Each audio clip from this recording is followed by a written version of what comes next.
you're getting hit. Iranian missiles have your entire skyline lit, and you cry victim and say you didn't start this, but the whole world sees that your lies are retarded. Now you feel terror like the Palestinians. How does it feel to have bombs drop on your civilians? Yo, you could avoided all this if you wanted to, but humanity never expected good behavior from you Jews. Boom, boom, boom, boom, boom, Tel Aviv, this is what you get for all your evil deeds. Boom, boom, boom, boom, boom, Tel Aviv, you brought this upon yourself. It's your time to bleed. Boom, boom,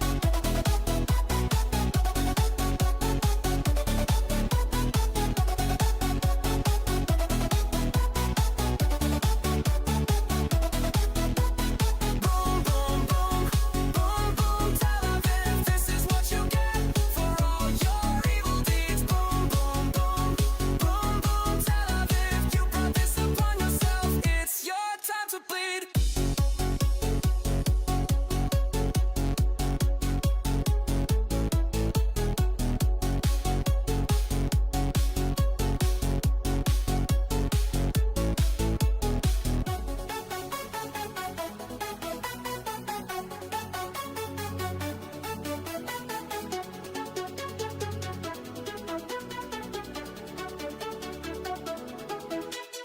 Boom, boom, boom, boom, boom, Tel Aviv, this is what you get for all your evil deeds. Boom, boom, boom, boom, boom, Tel Aviv, you brought this upon yourself. It's your time to bleed. Boom, boom, boom, boom, boom, Tel Aviv, this is what you get for all your evil deeds. Boom, boom, boom, boom, boom, Tel Aviv, you brought this upon yourself. It's your time to bleed.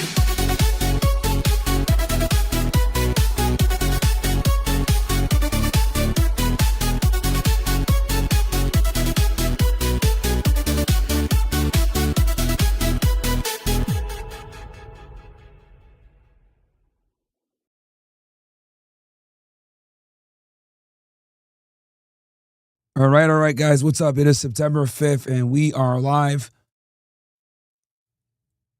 What's up, guys? Welcome to the stream. Welcome to the stream. Oh, man.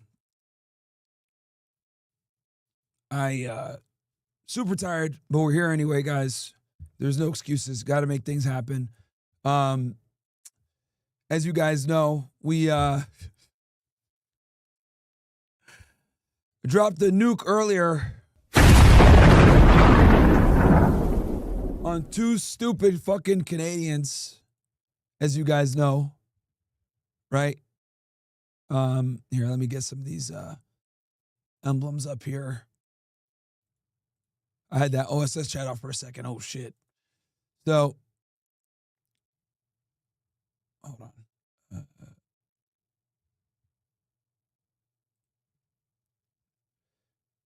Give me one sec, guys. All right, I think we're good. All right. What's up, guys? Welcome to the stream, man. Welcome to the stream. Welcome to the stream. Man, I told you guys yesterday I was going to get on at around 5 or 6 o'clock. I know some of you guys are like, oh, Myron, you already have. Bro, I told y'all I was going to get on a little bit later, potentially today. But we're here now. Got a lot to cover, not as much time. So I'm going to go right into the chats. If you guys didn't, I dropped the video and on Anus and Reach. It's hilarious where we were roasting him. Okay. Really funny. You know, you just gotta roast some of these niggas sometimes, bro. Sometimes you just gotta roast these guys. So that's what we did. What, black screen? Hold on.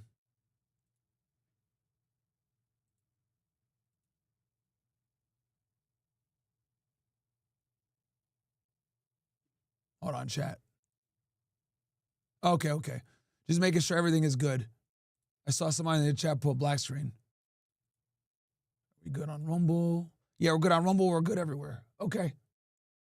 Cool. All right.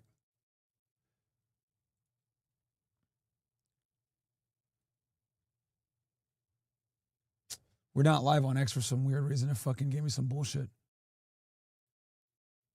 I know what I'm going to do. Let me drop this thing real quick. Live right now.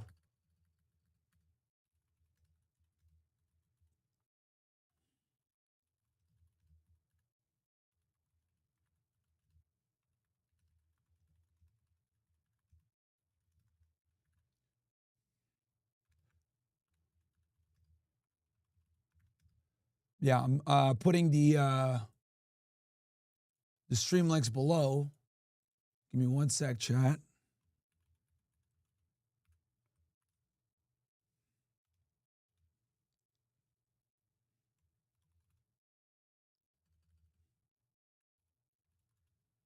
And we are going to have a call-in show today as well, chat. So that's going to be good. Let me just do this real fast, chat. And then we're going to get this thing going. And we're going to finish off the Tatum interview too.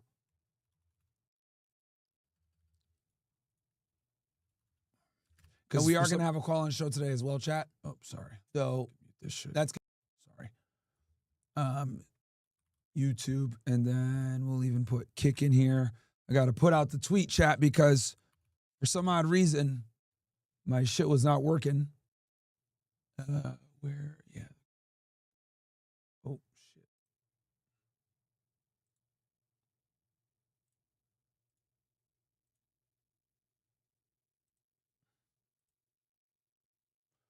All right, that's done. Okay, let me go.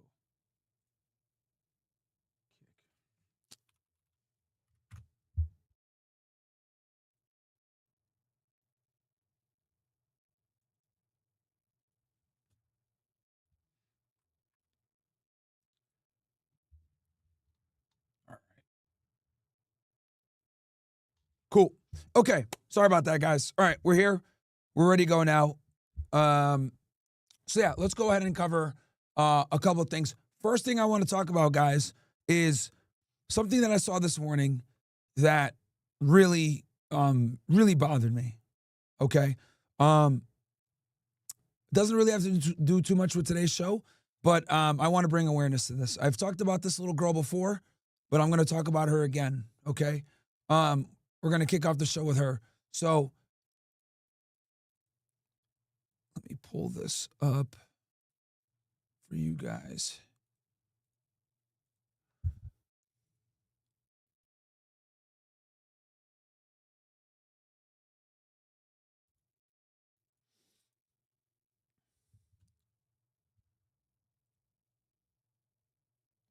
We're going to talk about Hind Rajab. I've talked about this before, but this is the girl that was killed by the IDF in 2024.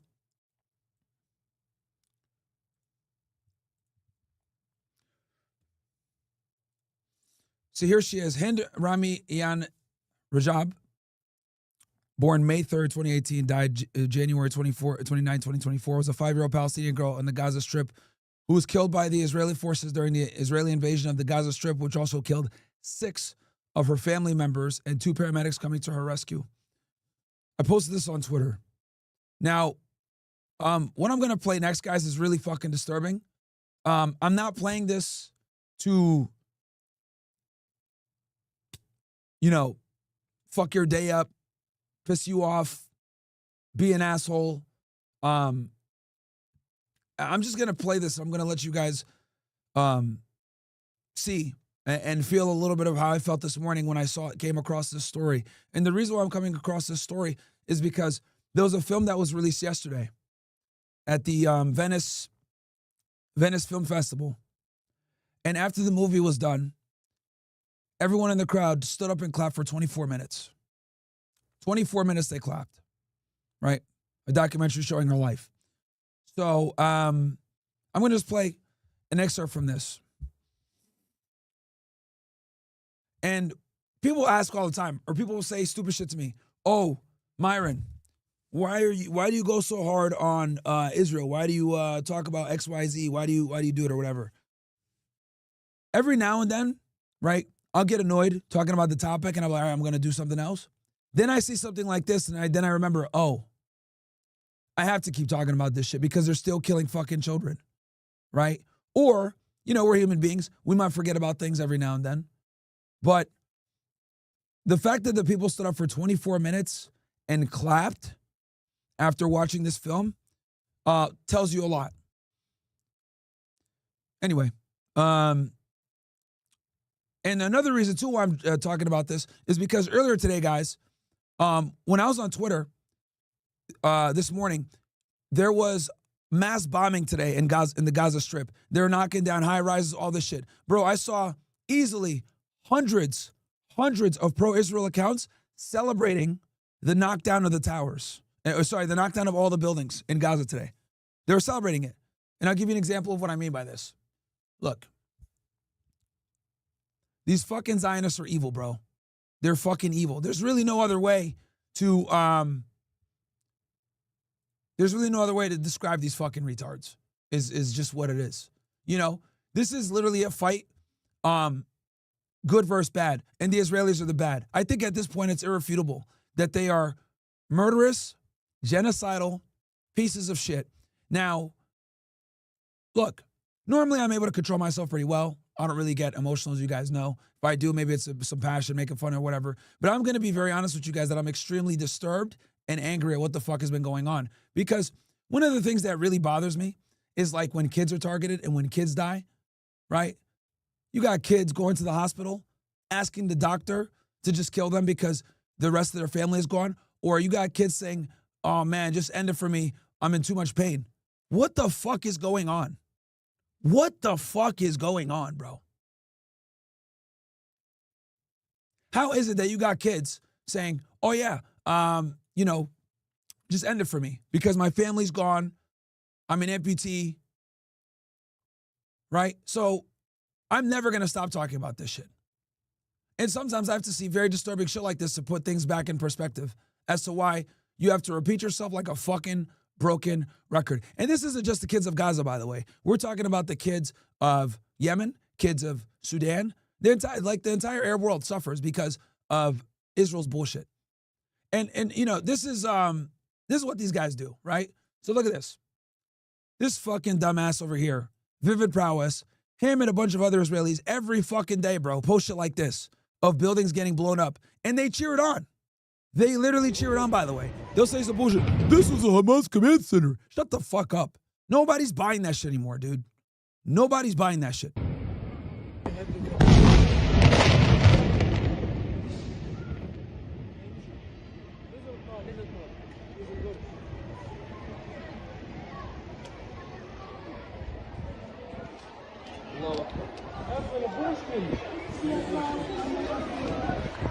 And propaganda accounts like this guy post this shit every single day, not knowing that they're killing kids like this.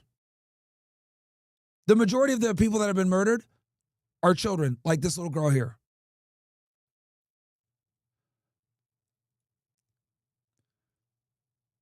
Okay, I'm going to play the phone call for you guys.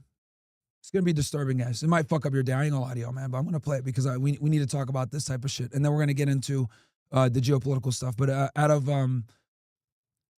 respect to this little girl, we're going to play this. I want you guys to listen to what I listened to, and I want you to feel a little bit of the rage that I felt. Now, I know some of you guys are listening, so I'll translate for you. So she's on the phone right now with emergency services. They're at the operator's asking her, are they in the car with you? The tank is coming at you from the front? She says yes. Is it very close? Yes, very close. Operator asks, is it moving? She says yes. Okay, don't be scared. Please stay with me. And she says, I'm with you, sweetie.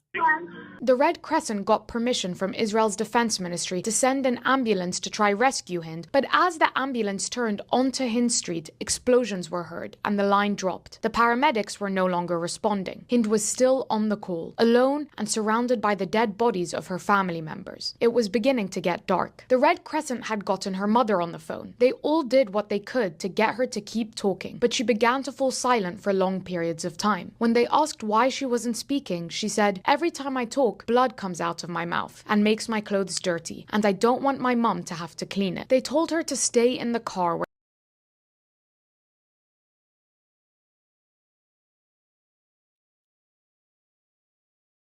She's in a car. Everyone around her is dead. She's on the phone with 911, right?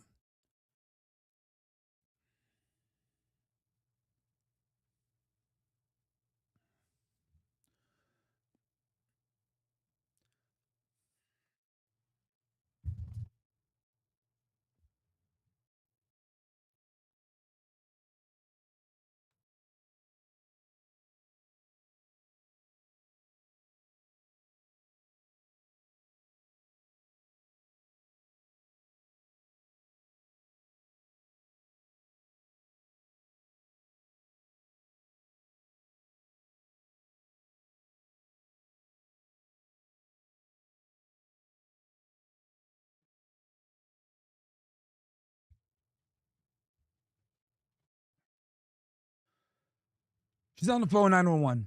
And as she's on the phone with 911, they're trying to talk to her. Many of you guys that do emergency services, you guys understand that when you're on the phone with 911, they need to keep talking to you to know where you guys are, right?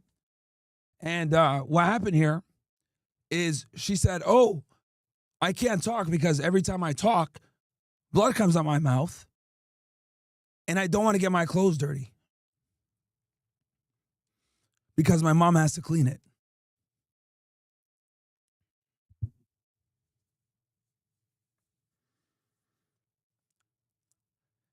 She doesn't really even understand what kind of danger she's in and what's going to happen next.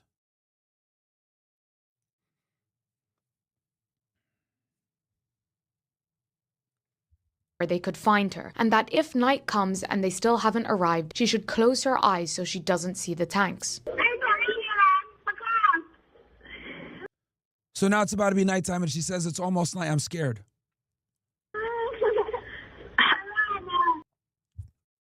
And she's pleading with the emergency services to come get her.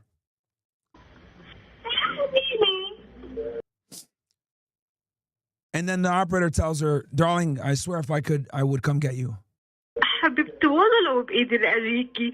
The call broke off shortly after. They tried to call again and again, but no one answered. No one could reach the area for nearly 2 weeks. Once they did, they saw the Red Crescent ambulance that had come to try rescue her was a burned out shell, with almost nothing remaining of the paramedics' bodies. Further up the street, the door and parts of the hood from Hind's car had been torn off. The windows were blown out and it was covered in bullet holes. A total of 335 bullets had been fired at the car. The body of Hind's uncle was still dangling from the driver's seat. The car smelled of decomposing corpses from the dead bodies of the 5 children piled together in the back seat. The family was buried together outside Al-Shifa hospital, and their murder became a rallying cry for activists around the world.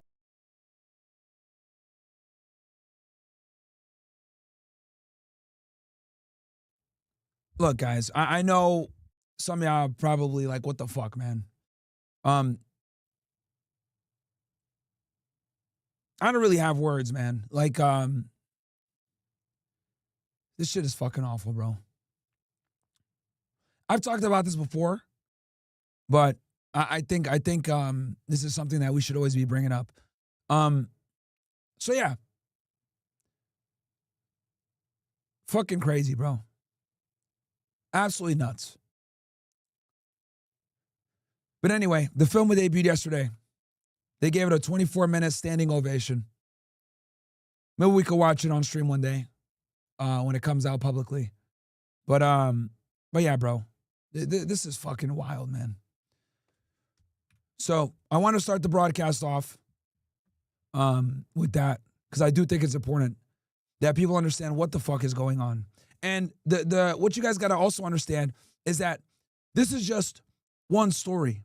There's thousands, tens of thousands, maybe even at this point, hundreds of thousands of stories just like this. We just heard one and we're pissed off. Yeah, and I know that you, and the actual video, guys, yeah, you can hear when she's on the phone, if you listen to the full recording, you can hear bullets hitting the car.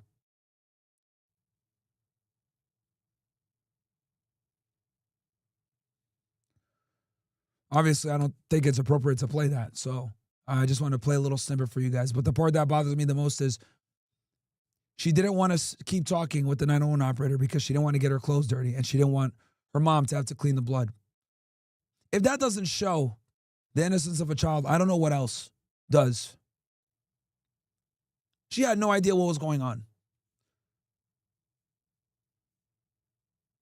So for every single fucking piece of shit Zionist, whether it's our government, the politicians, the lobbyists,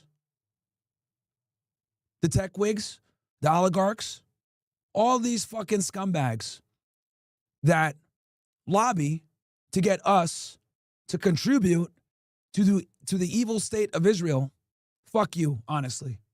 Fuck you. Fuck you.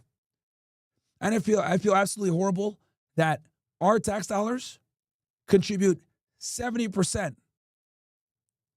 70% of Israel's military infrastructure.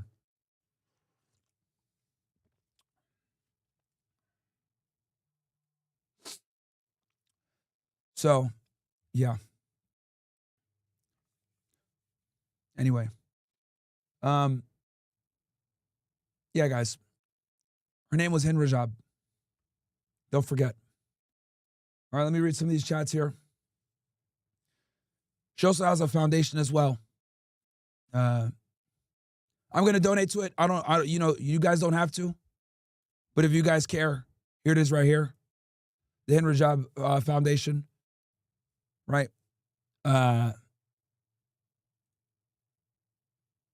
You can volunteer. They have monthly donation. Basically, it's devoted to breaking the cycle of Israeli impunity and honoring the memory of Hind Rajab and all those who have perished in the Gaza genocide.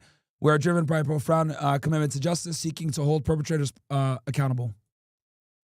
Through our efforts, we aim to build a world where such tragedies are not only remembered but prevented, fostering a future rooted in accountability, dignity, and justice for all.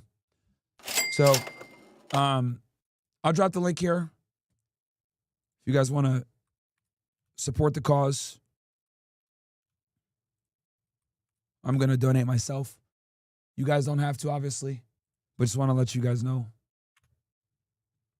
So, Robin Kobe, thank you for the gifted sub.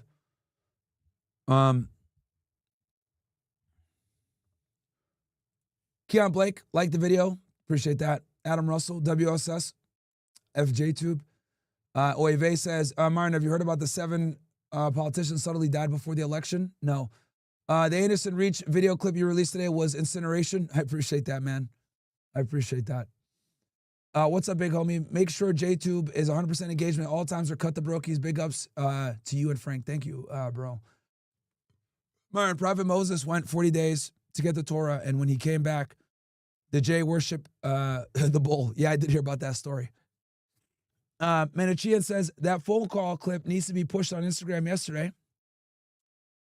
Link the clip in the description post, Myron. Yeah, sure. I can do that for you guys. I mean, it's on my Twitter, but I can, the real phone call is a lot longer, guys. But I made a short version for Twitter, but yeah, I'll put here's my X post on it. Here, actually, you know what? Let me get the full video real quick for you guys. Because I do think that the full video, it's only like 2 or 3 minutes. And we got people coming in right now, and I want all of you to be aware of what the fuck is going on here. So let me play this. Let me play the full video for y'all niggas, man. I think that's the least we could do here. Give me 1 sec, bro.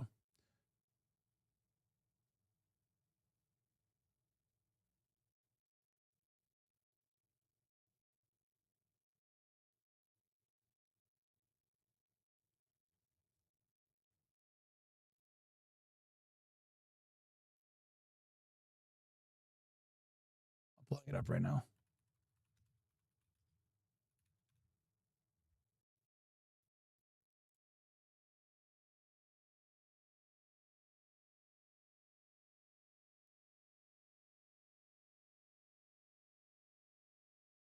What the fuck?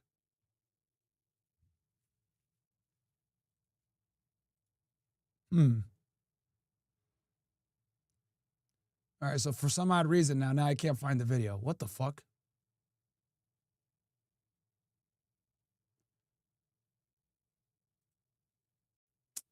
YouTube is acting on some bullshit, chat. You know what? Maybe I'll get it on Firefox. I'm getting a Assad attack because they don't want y'all to see this shit, bro.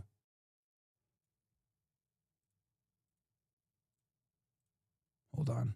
I don't know if it's Google Chrome acting crazy or what.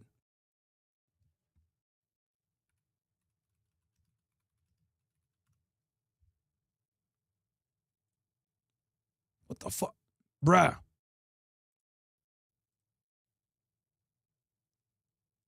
Okay, let me do this then.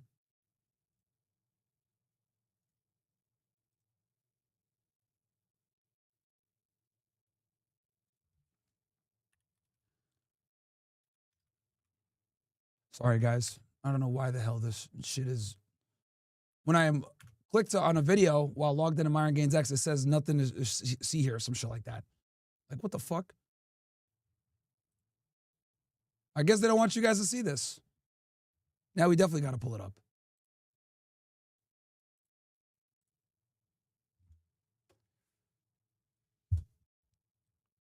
Look, I don't know what the fuck is going on YouTube, but look at this shit, guys. So you guys see I'm not capping. I go click home, right? And I type in Middle East Eye because I know it's the, this is the YouTube channel that has the video, right? Click this. Click videos. Bruh, what the fuck is going on, man? What the fuck is this, bro? Dude. Fucking retarded.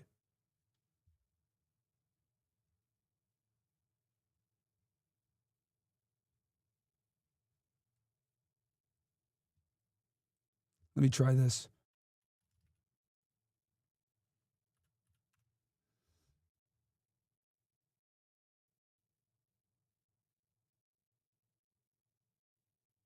Oh, I think this is it. There you go. Did this film break the record for the longest? All right, they can't stop us, ninjas. We got it somehow. I don't know why my shit's acting. You know what? It's probably because I got so many tabs open. Let me close some of these tabs. Give me one sec, chat. That might be what it is.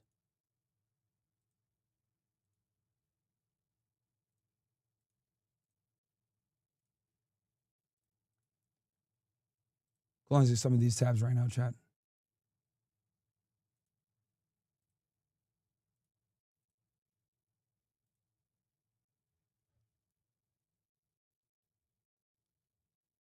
All right.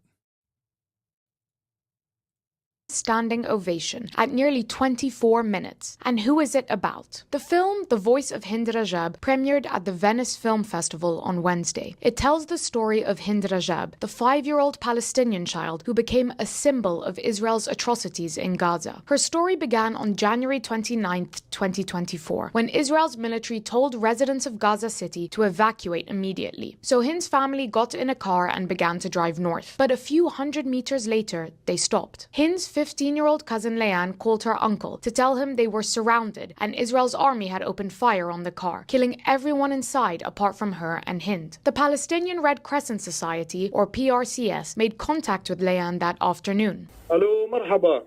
ايوه بدخل علينا الدبابه جنبي. انتم متخبيين؟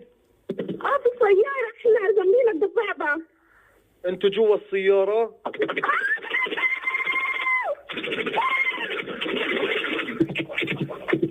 الو الو 62 gunshots could be heard over just 6 seconds as Leanne screamed for her life and the call ended in just under a minute. The PRCS called back immediately and Hind picked up.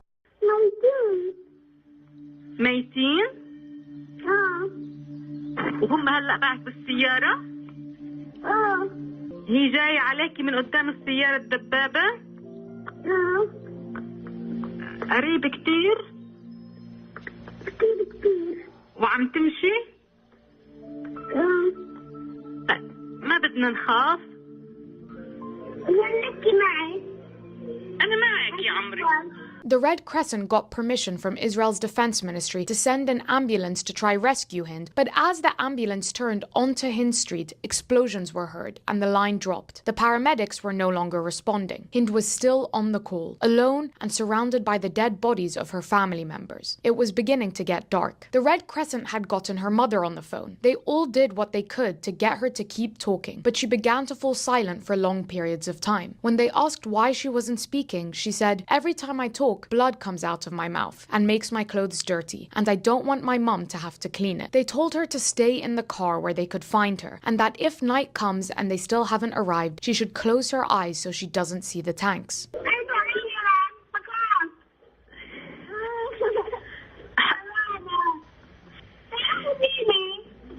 حبيبتي والله لو بإيدي لأجيكي.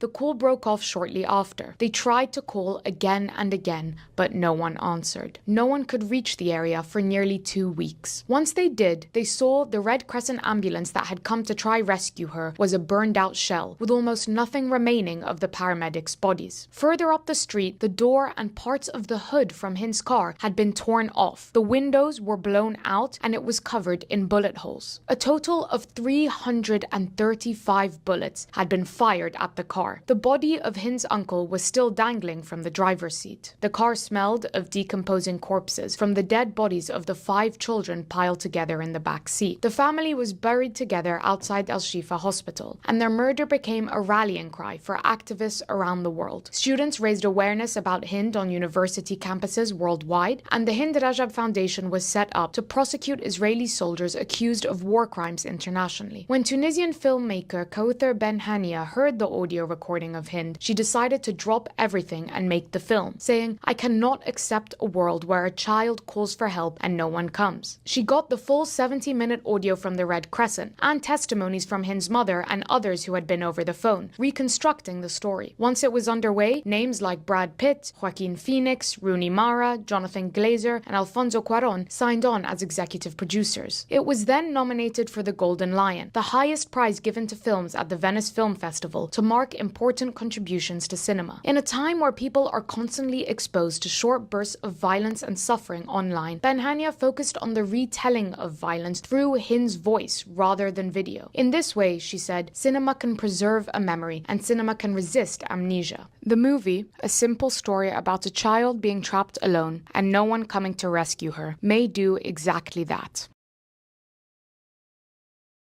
All right, guys. Yeah. So yeah, it's a tragic story, really. You know, there's really not much I can say. You know, but now you guys see why I do the shit that I do. All right, let's see here. Menachien, or no, Squeaker says, enemies commit genocide. How dare you? The evil terrorist sanctions sent in the military. Yeah, bro, we funded. Boys, according to Brick's news on X, Trump orders U.S. military to shoot down Venezuelan jets that dangerously approach American ships. Okay, that makes sense. Burrow says, some of us need, if not all of us, because there is these people that bitch about getting almond milk instead of whole milk, where there's actual real-world tragedy happening, need to get punched in the face. Yeah, this also puts things in perspective for you guys. This is why I agree with when you say PBD is a good guy when he runs cover for the Jays. Bro, the idea, well, he probably doesn't even know about this story, guys. A lot of these guys don't even know about Hind Rajab. That IDF is the actual animals of this whole debacle. Yep. Myron, you're the GOAT, man. Just bought my first house. Got the keys Tuesday. Congratulations, noticer. Thanks for pushing everyone in the right direction. Fuck these dudes. Appreciate that. As his Dom says, Myron, did you hear about the T who broke into a house, strangled, and oh, wow. And attacked a 3-year-old girl? No, I did not hear about that. Bro, they need to take away their guns, bro. It's just ridiculous now.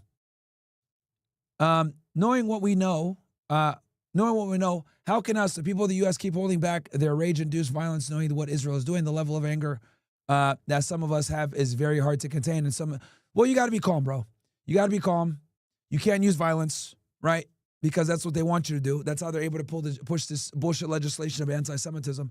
You just got to talk about it, make people aware, right? And then wake people up, red pill people on this topic, and that's how we're gonna do it. Every day, one of you guys is watching, and one of you guys might become a politician one day. Maybe one of you guys might sit on a board, and you'll say, "Yo, we can't fund this shit no more." So there's a lot of people that are silently watching that have the ability to do something. So we just got to keep talking about it, make more people aware, and it starts with knowledge. You guys got to remember that this topic has been censored for so goddamn long. You know what I mean? So people are just finding out about it.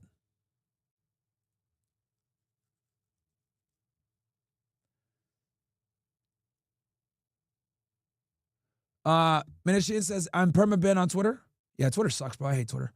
Bro, standing in living room looking at my two little girls play together. This comes from Kool-Aid Assassin.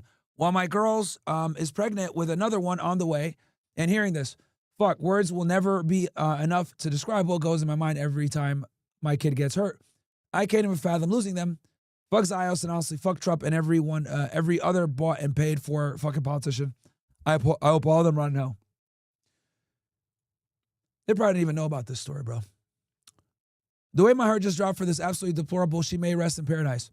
God says, Myron, I know you like doing charity, bro, but fuck JTube and the bundle of sticks that just bitch and moan. Yeah, bro, but unfortunately, we need to stay on YouTube to cover something like this because this is very important, man. I think getting this out there overrides me making a buck or something like that, at least for today's episode.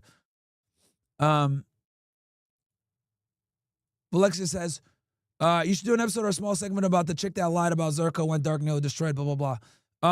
I'm trying to work something on the side. Speedy, do you find it crazy that the same year Columbus discovered America was also the same year Dem Boys was kicked out of Spain? Yeah, 1492. Yeah, that's why they got with the Ottoman Empire. Theo says, Myra, one of the Catholic shooting is in critical condition with a bullet in her head. Yeah, bro, this is fucking terrible. Fitness says, have you seen the comments in BB Tatum video? Unacceptable. I think they're pulling some strings. Israel just arranged a $45 million deal with Google. Yeah, squad. We talked about that yesterday. Good evening, Myron. OSS. YouTube brokies are bitches. Okay. Top 8 says, I'm sorry, Myron. I got to quit the stream until the video's finished. I'm on the verge of crying. The disturbing graphic. These people are demons. It's okay, bro. It's okay. This is one of the few situations where I'm not going to roast y'all niggas if you cry. Honestly, I'm really not. If you need to take a minute, go ahead, bro. It's fine. Come back and watch later. Myron, do you know some Jays got curse of pigs and monkeys when God tell them to fish on Saturday, so the net on Friday and come Sunday? I don't really understand the question. We should do a premiere on Ryan Dawson's 9/11 documentary when it comes out. Yes, I will.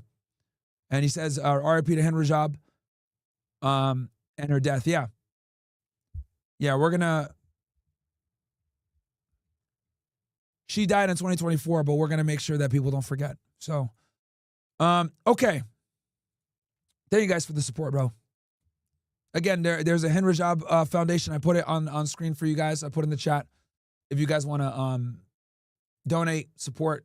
It's a foundation that's hopefully going to work to keep these demons at the IDF, hold them accountable for killing kids like they do every fucking day. Anti-Semcat sends in 2 chats. Did you watch Jake Shields with Harry Smith? Their whole defense is he had Nick on the show. They were pissing me off because Jake is a nice guy. But for example, if Dan debated Alex, he would murder him. Alex crashing out hard. Okay. To add with what you said, that's the worst thing you can do because if he stood his ground and actually implemented tariffs, big businesses would have to accept it as part of the market. Now with all the insecurity, it makes more sense for everyone to wait him out. They can afford it. He can't. Okay. I think was that from yesterday? Maybe that's from yesterday. Okay. All right, let me tell these guys. I think we're going to do Fresh and Fit at like 8:30 chat. So, okay, yeah, 8:30. So we got a little bit of time here. All right. We are going to, you know what? Let's finish up the Tatum interview. And then I'm going to cover the war because the war, it's going to be a lot longer. So let's go ahead and finish up the Tatum interview. We started it yesterday.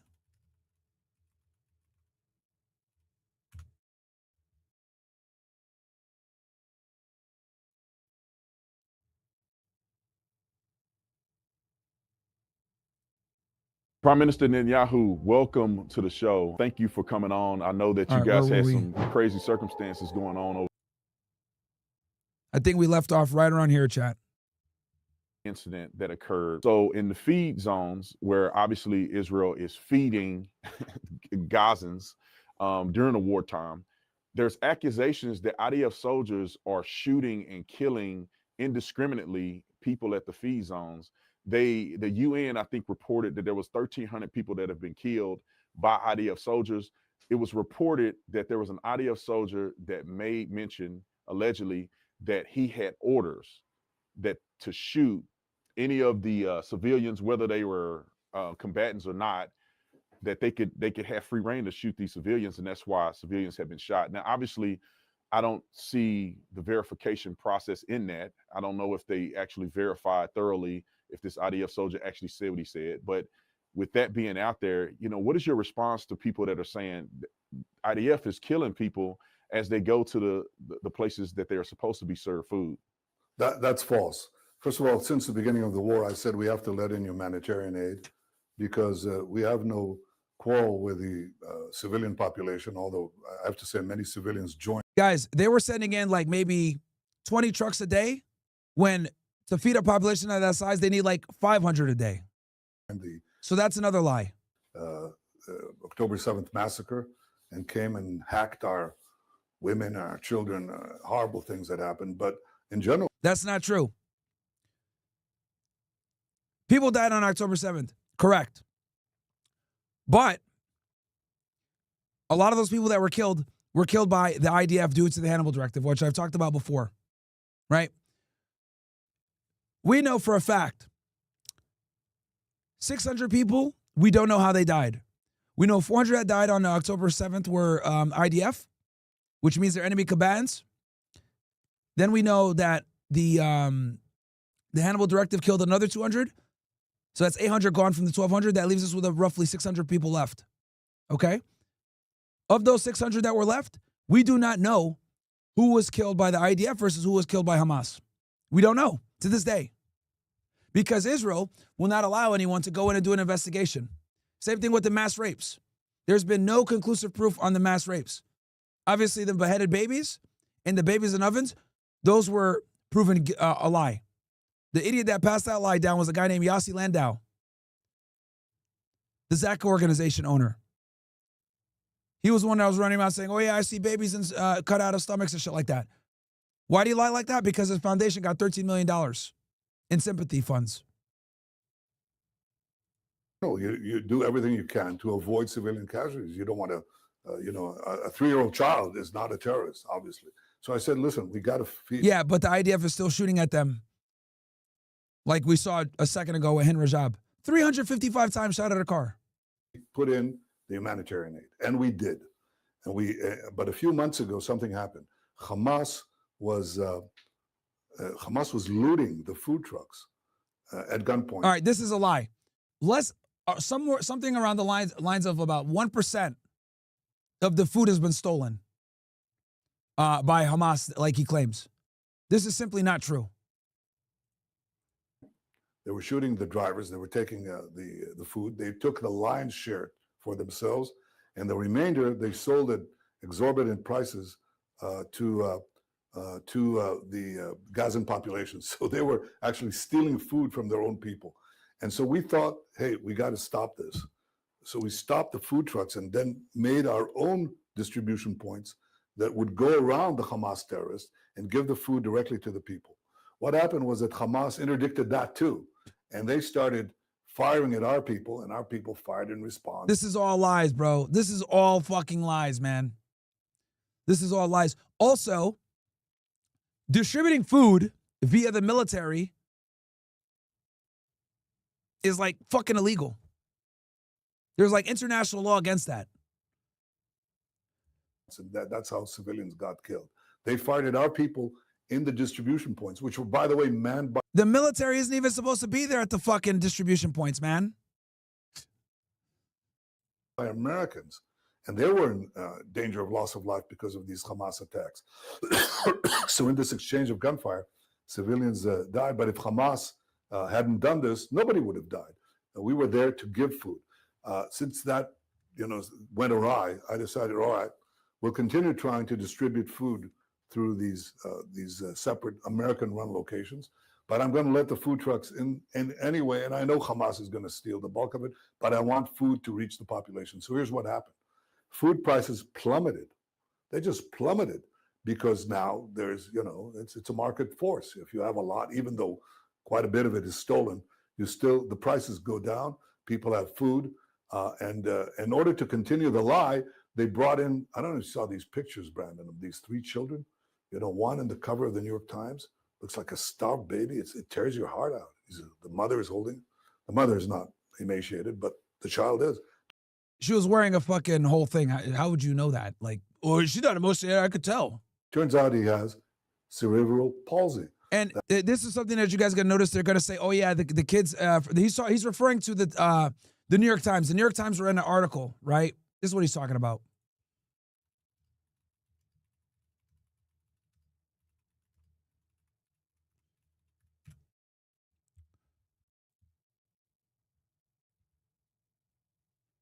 I think this article he's talking about, but there was a picture that they used that was very disturbing.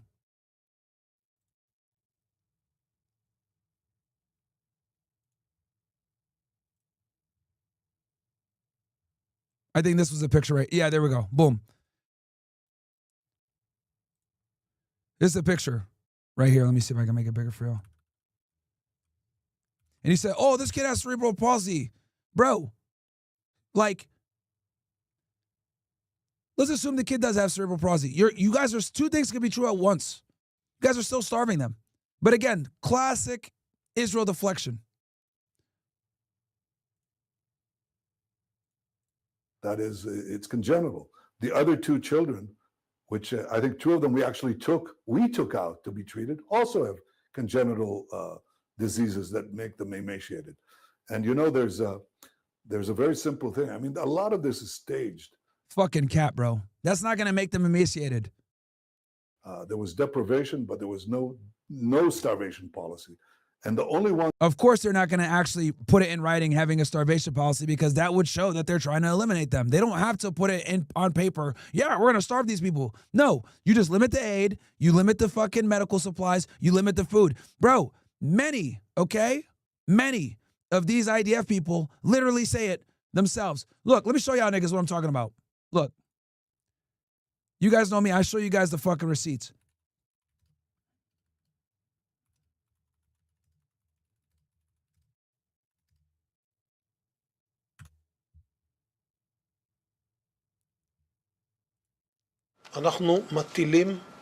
We're imposing a complete siege on Gaza. This is right after October 7th. There will be no electricity, no food, no water, no fuel. Everything will be closed. Speaking Hebrew. We are fighting against human animals. And we are acting accordingly. I mean, how much more proof do I got to show you guys? Yeah, sure, they're not going to fucking put it on paper. But that was the plan.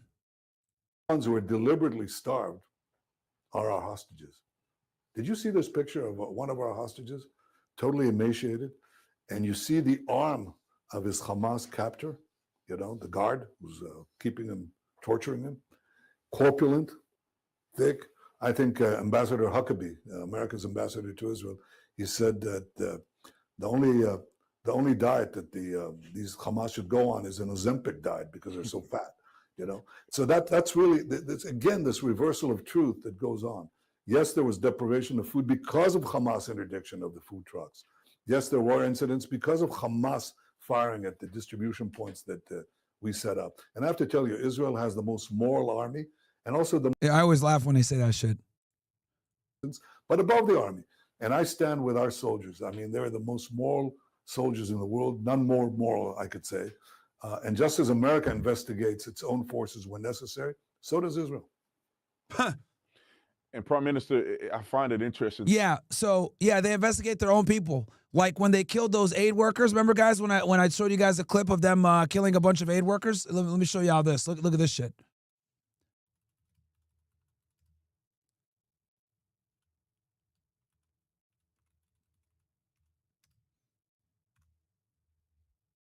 Remember this? So these aid workers are trying to get to a scene to help people, right?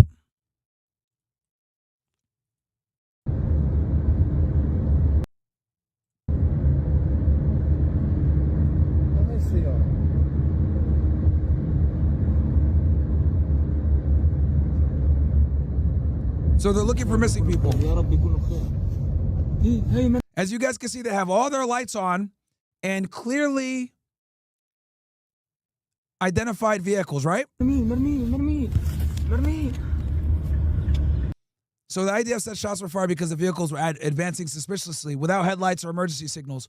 Well, as you guys can see here, they definitely have emergency signals and they definitely have lights and the cars are all clearly identified. But this will happen anyway.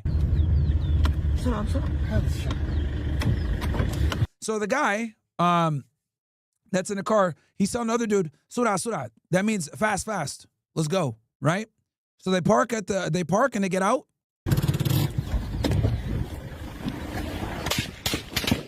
As soon as they get out,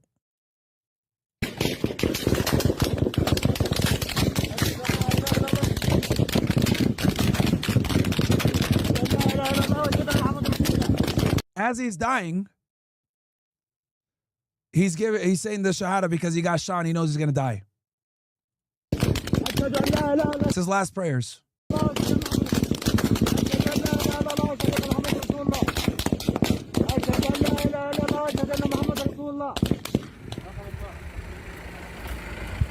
The bodies of 15 aid workers were recovered 5 days after the attack. They had been buried in a mass grave in the sand near the site of the attack.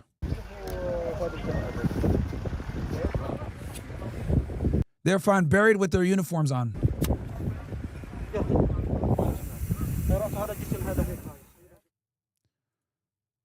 So when Netanyahu says, "Oh yeah, we investigate our own," that's laughable, bro. That's laughable. And none of these guys got charged or anything. And they lied. "Oh, we shot at them because we thought they were Hamas. They didn't have lights on. They were moving towards us quickly." You guys can clearly see that's a fucking lie. Look, what the fuck is this, dude? You can clearly see lights are on, mercy lights are on, headlights are on, cars are clearly marked. So here we go, Netanyahu lying. Hey guys, just so you know, that's just one example. Bro, they kill paramedics, journalists, aid kitchen workers all the time.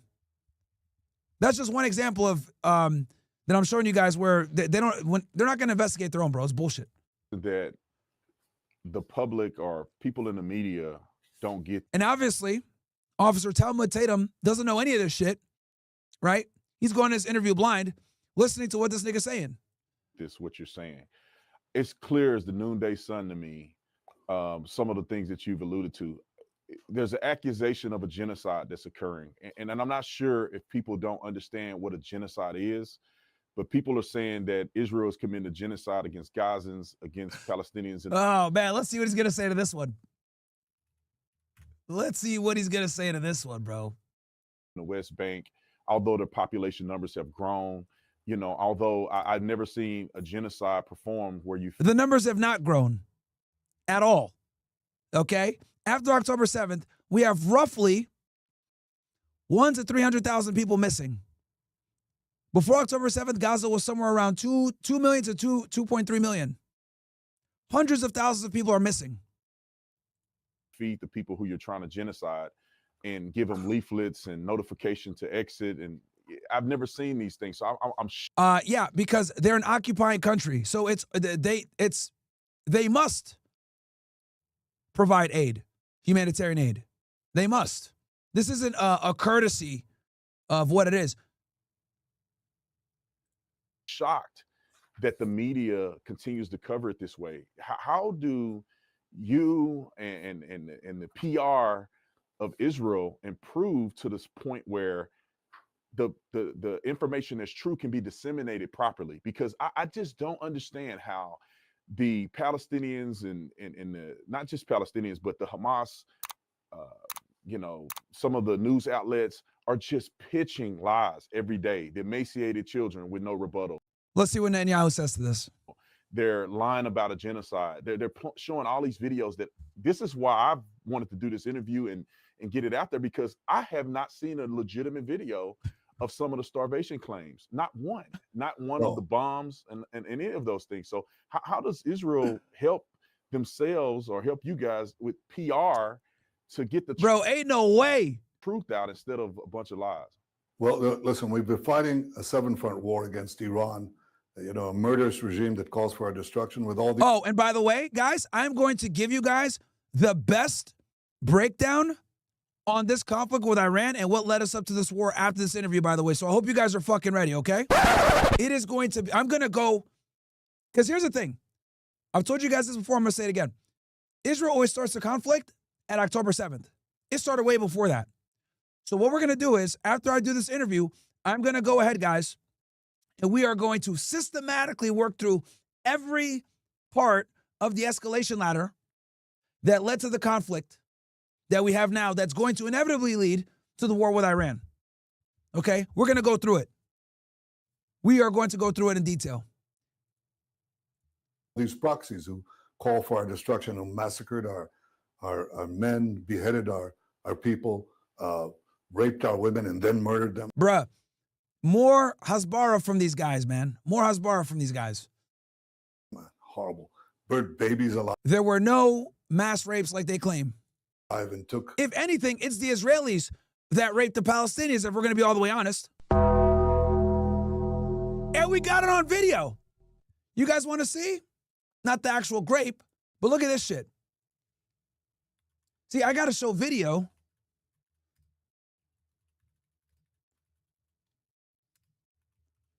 To prove to you guys that these dudes are cap. Look at this shit, bro. They took to the streets to fight for their right to rape Palestinian prisoners. Israel is facing new accusations that it's been torturing Palestinians held in Israeli prisons. A new report by the United Nations Human Rights Office found at least 53 Palestinian detainees have died in Israeli custody since October 7th. The UN also found Palestinian prisoners have faced multiple forms of torture, including waterboarding, sleep deprivation, starvation, electric shocks, and the release of threatening dogs. The UN says most of the Palestinian men, women, children, doctors, journalists, and human rights defenders jailed by Israel are being held without charge or trial in deplorable conditions. To be exact, guys, roughly 3,500 Palestinians right now are being held in Israeli jails with no charge, no trial, no nothing. 3,500 plus.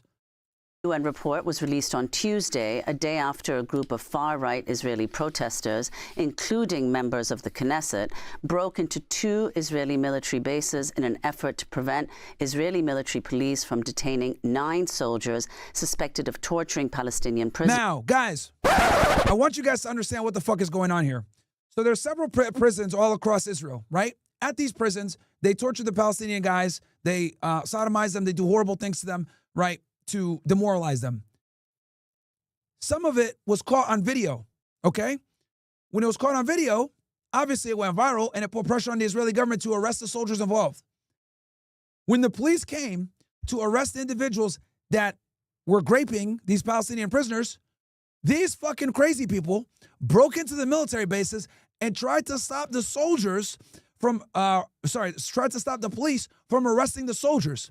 So in other words, these guys are saying, yo, it's their right to rape prisoners of war. It's their right to do this to these Palestinians. They're protesting to push more grape. Okay? It's incredible that the Israelis still run with this lie of mass rapes on October 7th, when in reality, it's the Israeli government that not only does it, but they fight to do it. They protest to rape.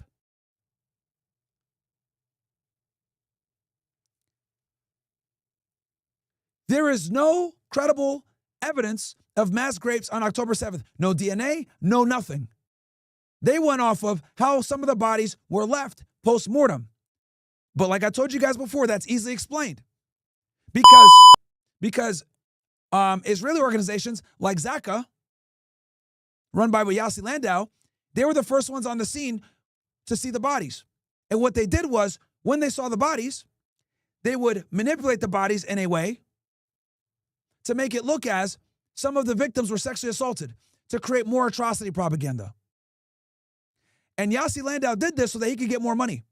When October 7th happened, his fucking organization was on the verge of bankruptcy. Okay? Verge of bankruptcy.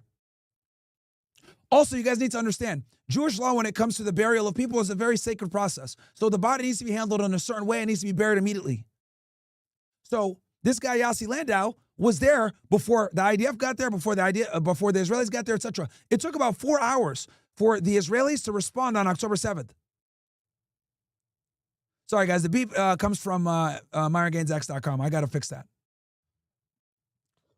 Sorry. It was a super chat that came in. Came from Mo. This is a test super chat. Oh, okay. Mo's here in the house.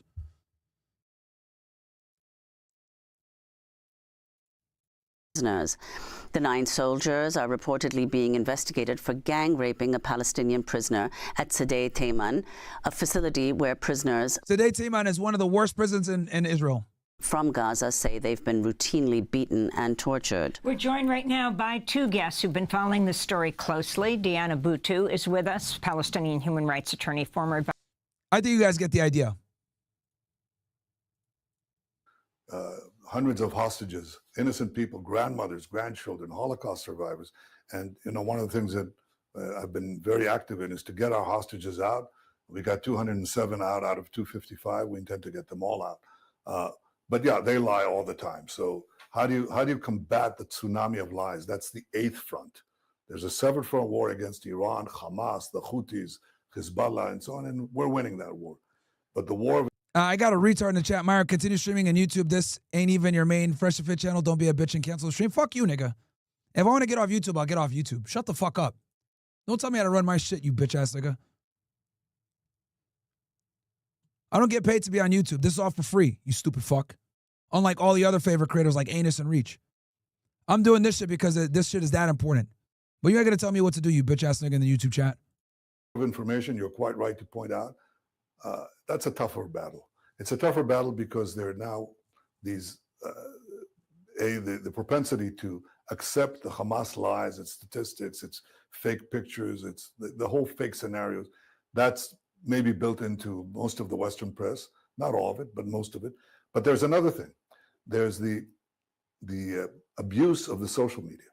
You know, you've got TikTok, you've got other social media that have algorithms in there, and you have paid bots that. It's actually the Israelis that have the paid bots. That's why they're dropping fucking 45 million or 45 billion, whatever it is, to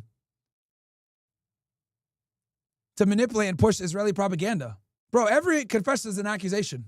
Push responses that make people feel, oh, well, everybody's against Israel. And so you put in this massive effort, by the way, much advanced by countries that are not friendly to Israel. It's Qatar, China, and others. They have these social influence campaigns that besmirch Israel. I'm sorry to say it, it's the truth. And they appeal to the American public in particular. And you'd have someone saying, listen, I'm responding to one of these assertions, okay? And he's saying, I'm a resident of Texas. I'm a longtime supporter of Israel. But what I see now, I can't take this, all the horrible stuff that they're doing. And this comes in bushels, you know? And it turns out this Texan is some guy in a basement in Pakistan, you know? And that's a campaign that brainwashes people. And I think that's a reality that we face. You ask me what's the fastest way to end this propaganda? It's to end the war. It's quick. And also notice how he didn't address the genocide thing, because he knows that you can't prove that it's not a genocide. Look at this shit. Groups often accuse anyone, even as Israel, the G word, genocide. Most media outlets in the West, even now, even as Israel continues. And the Western governments refuse to call it a genocide, by the way. I don't know if you guys caught on, but the White House, nobody, the Brits, no one wants to call it a genocide, even though it is. Continues to proudly flatten Gaza and starve the Palestinians of Gaza, refuse to use the term genocide. Joe Biden last year went out of his way to say what's happening in Gaza is not genocide. Keir Starmer refuses to say it is. And pro-Israel groups often accuse anyone who says Gaza is a genocide of perpetrating an anti-Semitic blood libel. And yet here's the thing they don't want you to know. Genocide experts are almost all in agreement that what's happening is a genocide, per the legal definition under the Genocide Convention, acts committed with the intent to destroy in whole or in part a national, ethnic, racial, or religious group. So Meets the definition. here are the names, the expert names you need to know, including Jewish and Israeli experts, on the subject of genocide to avoid being gaslit by apologists for Israel. First, there are the academic experts who say Gaza is a genocide. Martin Shaw, who literally wrote the book What is Genocide? Melanie O'Brien, who is the literal president of the International Association of Genocide Scholars. Dirk Moses, who is the senior editor of the Journal of Genocide Research. Eva Vukušić, who helped prosecute the Srebrenica genocide. William Shabas, who even defended Myanmar against charges of genocide, against the Rohingya, but says what Israel is doing in Gaza now is a genocide. There are also... Now, that's why, I don't know if you guys noticed, in Benjamin Netanyahu's answer, he didn't address the genocide. The entire academic world and experts, the scholars on this topic, are calling what's going on a genocide. Quickly as possible.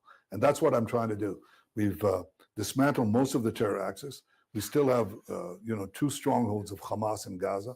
I think the future of Gaza, the future of the Gazans who are now fighting Hamas, because they see that we've changed the situation there. There are Gazans who are fighting Hamas, and they say, don't listen to the media.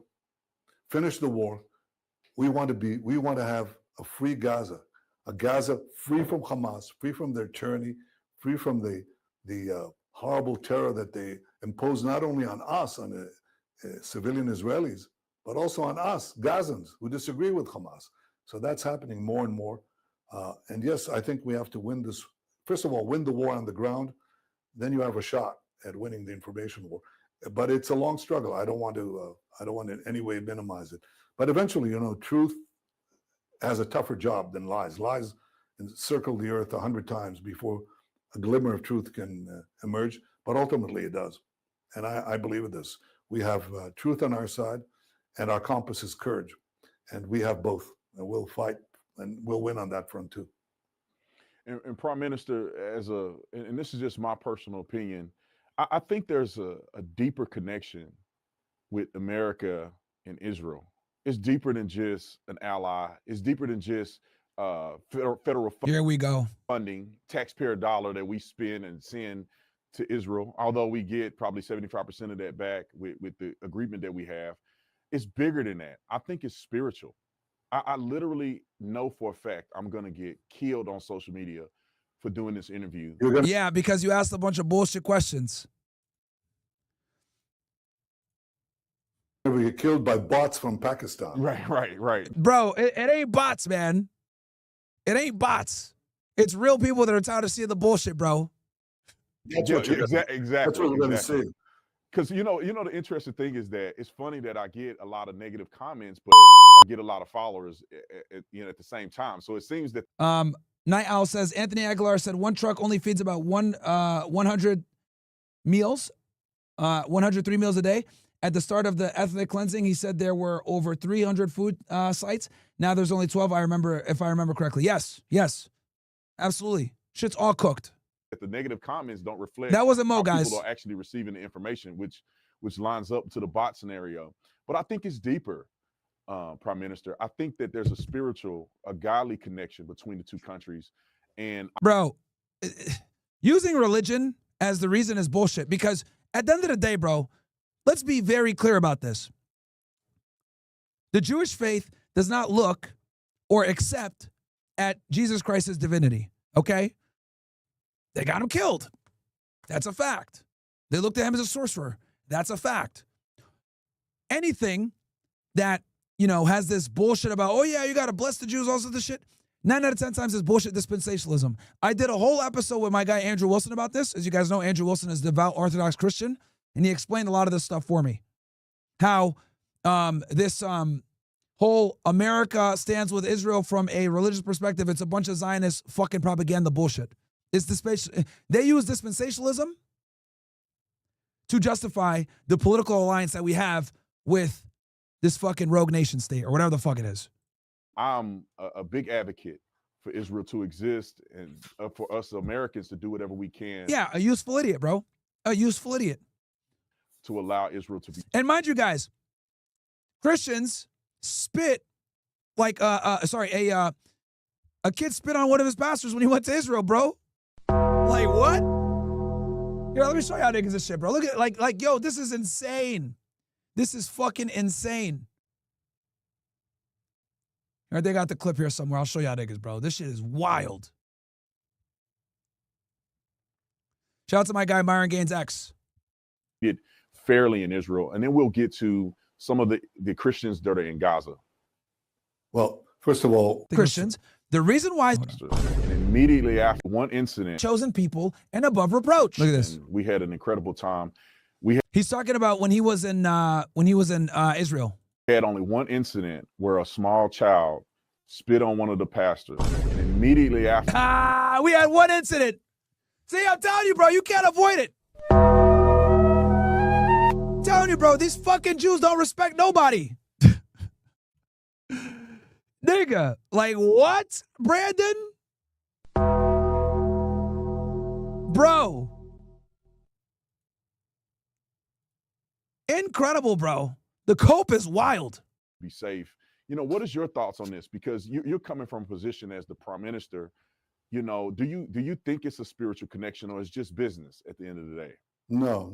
I've spoken not only to so many Americans over the years who say that they actually say, in a peculiar way, they say what the radical terrorist Islamists are saying. What the radical terrorist Islamists are saying, we hate death to America, death to Israel. They start with America, then they go to Israel. And they say, Yeah, because they lump us in with you fucking retards because you guys control America. and why do they say death to Israel? Because we stand in their way to conquer the Middle East, subjugate all the Muslims who don't agree with them, kill all the Christians and Jews, and then proceed to Europe and from there to America. They have these insane ideas, these insane ideology.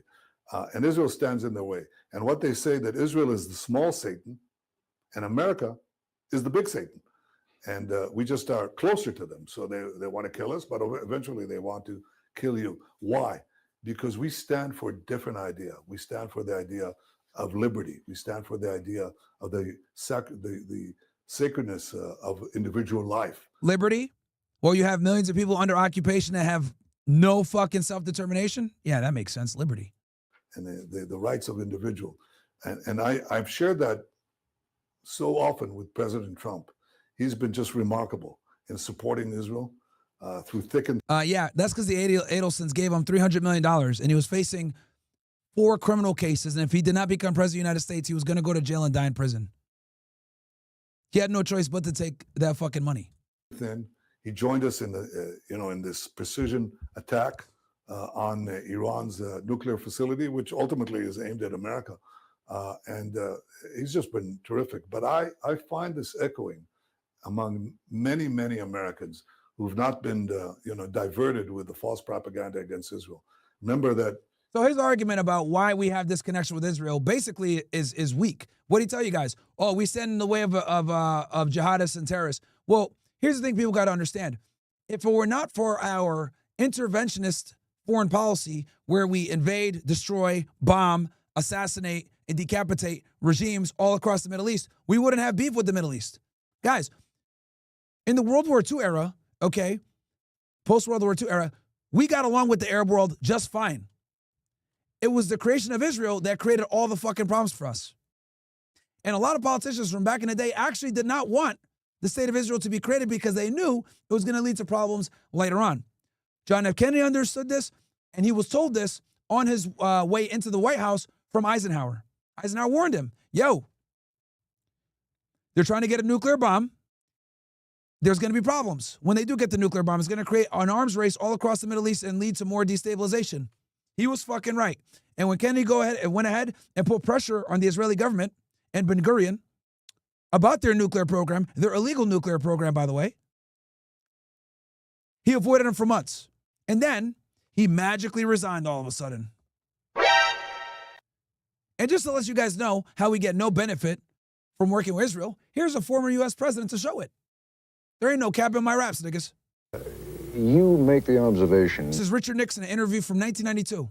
in your book, and you say that you have said it many times when you were president of the United States, that no president is ever going to desert Israel, right? Correct.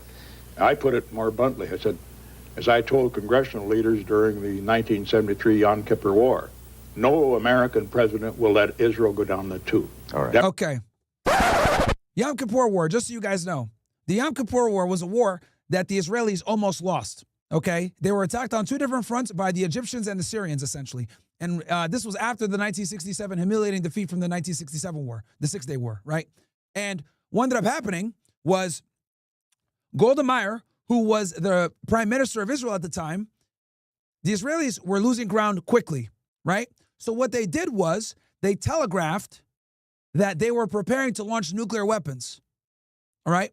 They did it on purpose to put it, they did it above ground so that the fucking satellites can catch on. So the Russians told the Egyptians and the Arab world in general, hey, just so you know, we see satellite images and it looks like they're going, it looks like the Israelis are preparing a nuclear retaliation. Golda Meir called Nixon's dumbass and told him, hey, we better get aid. If we don't get aid, we are going to nuke the Arab world.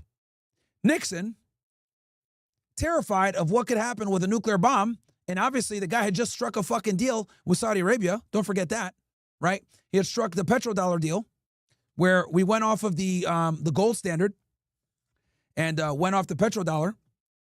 He didn't want to lose that connection because he knew that if he allowed the Israelis to bomb the Arab world, the petrodollar would be cooked and we would lose that leverage in the markets, okay? So what did he do?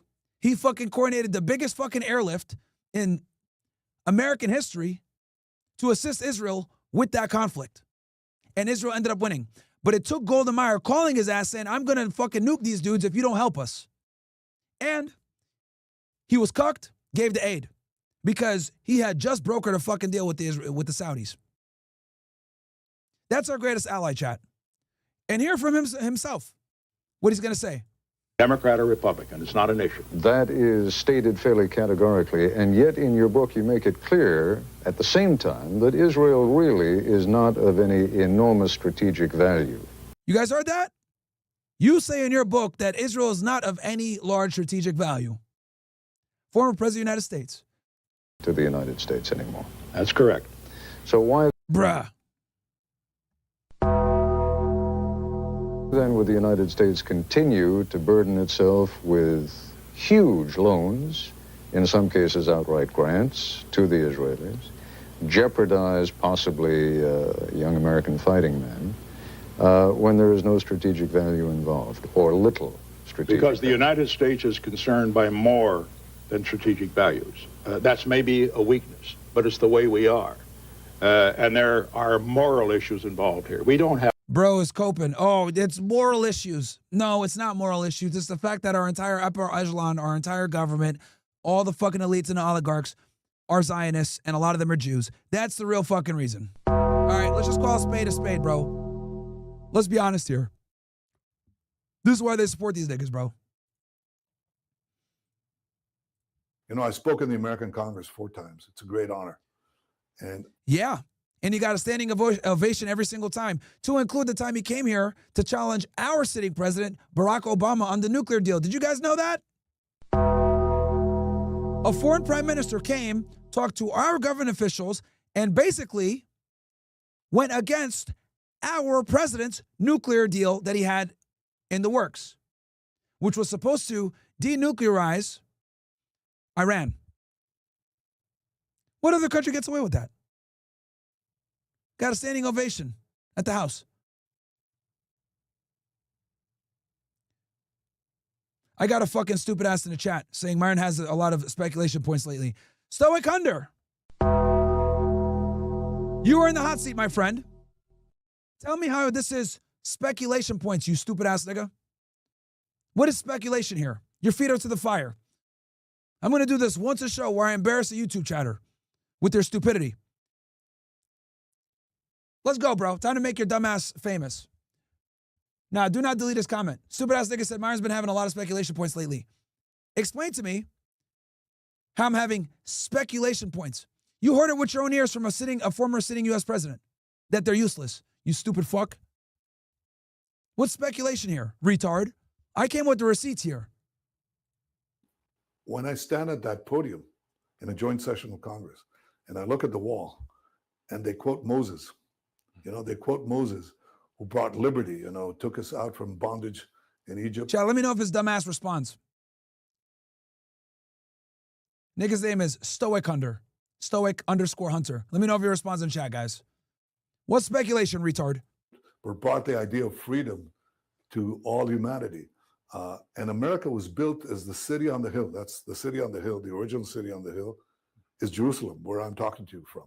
And America was built on these ideas, these biblical ideals that we share. And this is anathema to our radical Islamist enemies.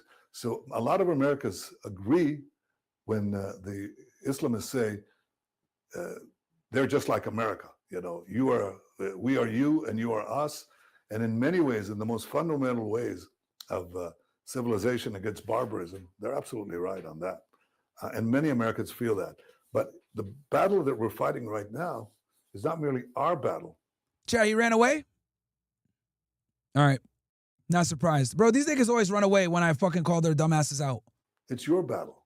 And, we don't ask for American boots on the ground. We don't ask for America, this whole idea that we're going to draw America into a third world war. That's what they said before our successful campaign against Iran. That's hokum. I mean, it's nonsense. In fact, the opposite is true.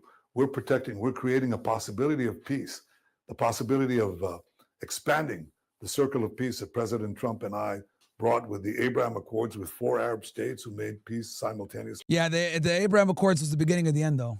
With Israel. That was the beginning of the end right there. And if we win this war against the terrorists, which we will, then the avenue for peace will increase. The stronger Israel gets, the more we can make peace with our neighbors. And the stronger Israel gets, the bigger it gets, the more it's not going to make peace with its neighbors and bully them around. He's lying straight out of his teeth, bro. Israel wants to be the hegemony in the Middle East. And the other thing also that you guys got to remember is that these guys don't play nice. These guys have killed and attacked every single one of their neighbors. The stronger we are depends a lot on the cooperation and friendship and alliance that we have with the greatest. That's why everybody in the Middle East doesn't like these niggas, bro. Democracy of them all, the United States. So I agree with you. Many, many Americans understand that. Some have been diverted by this rash propaganda, but we'll win the war. We'll also win the peace. Rash propaganda? Does Hamas own the American media? No. Does Hamas own the banks? No. Does Hamas own the social media fucking trust and safety guidelines? No. Do they own newspapers? No. Do they own Fox? No. Get the fuck out of here, bro. And we'll win their hearts again. The reason why you guys are losing the narrative is because you guys deserve to lose the narrative, despite the fact that you have a ridiculous amount of overrepresentation in all of American media. Yeah. Prime Minister Netanyahu, I want to give you again one more question. And if you had an opportunity, right? I mean, which this is a presented opportunity to speak to the world. I wish that everybody in the world was actually watching this. I know we'll have a lot of people watching it, but if you could speak to everybody in the world, to give them one centralized message of, your thoughts, your direction for Israel, your direction for this war, what would that statement be to the world? Well, start with this war. This war could be over tomorrow. You need 5. That's a lie. It is the Israelis that are stalling the peace deal. Things. The first is Hamas wants a permanent ceasefire and an end to the blockade. The Israelis will not agree to that. The Israelis want to keep blowing up Gaza. And they do not care about the hostages. For Hamas to lay down its arms and release. The second is to release all the remaining hostages. The third is to demilitarize Gaza. That's different from laying down their arms, because demilitarization means you can't smuggle arms into Gaza and you can't manufacture weapons in Gaza itself. The fourth thing is to have Israel overriding security control over Gaza to prevent the resurgence of terrorism. And the fifth is to... So they're going to occupy no matter what. create a transitional authority in Gaza that is run by people, Palestinians and others, who are not teaching their children. That's a lie. They're not going to put Palestinians on the board. This transitional government that they're talking about is going to be run by the Gulf states, the United States, and Israel. That's what it's going to be. He's lying through his teeth. I guess Netanyahu, you know what happened, chat? Brandon Tatum probably did this interview before the news leaked of what they plan to do with the Gaza Strip. You guys remember that? I showed y'all the other day how they're going to make it like an international hub where they're going to put casinos and it's going to be an AI tech city. There's literally blueprints of this shit. Netanyahu probably did this interview with Tatum before that story broke. So he can lie and say, oh yeah, we're going to put a transitional government in. It's a fucking lie. And once again, I'm going to back up my sources and stupid ass niggas think that I'm sitting here speculating.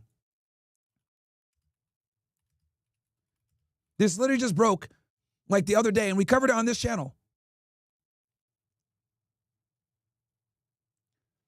This is Trump's, this is when Trump originally bought, hold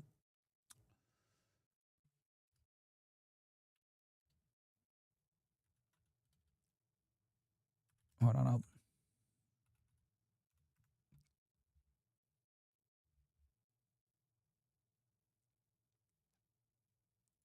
For one thing, it's called the Gaza Reconstitution. And just so you guys know, this is what Trump was referring to back in like March when Netanyahu came. He fucking let the mask come off and say, yeah, we're going to take Gaza. This was their intention the whole time. Look. Economic Acceleration and Transformation Trust, acronym GREAT. It is blue sky thinking, where the blue skies are on a different planet. The idea: a network of sci-fi style AI-powered smart cities along the length of the Strip. The plan envisages the relocation of all of Gaza's 2 million plus population. For one thing, it's called the Gaza Reconstitution, Economic Acceleration and Transformation Trust, acronym. Caught him in another lie, chat. Children, that they have to annihilate Israel. And Tatum doesn't know this, of course. Kill every Jew and practice terrorism. These are the 5 things that I think can create a different future for Gaza, a different future for Israel, a different future for the Middle East. This is part of this wider battle that I talked about, the battle between civilization and barbarism, between freedom and tyranny. And I think many in the leaders in the West actually understand this. They actually tell me that, you know, Brandon, they call me up and they say, well, you know, we know that you're doing the right thing. I think the Chancellor of Germany said it publicly. He said, you're doing the work that we should do to protect ourselves, like preventing Iran from developing ballistic missiles that could reach Germany or could reach Washington or could reach New York or whatever. Yeah, we're doing that. But they're under the pressure of the false media reports. They're under pressure by Islamist minorities that are very violent and very vocal in their own countries. And I say, look, that's not going to, that's not going to change us.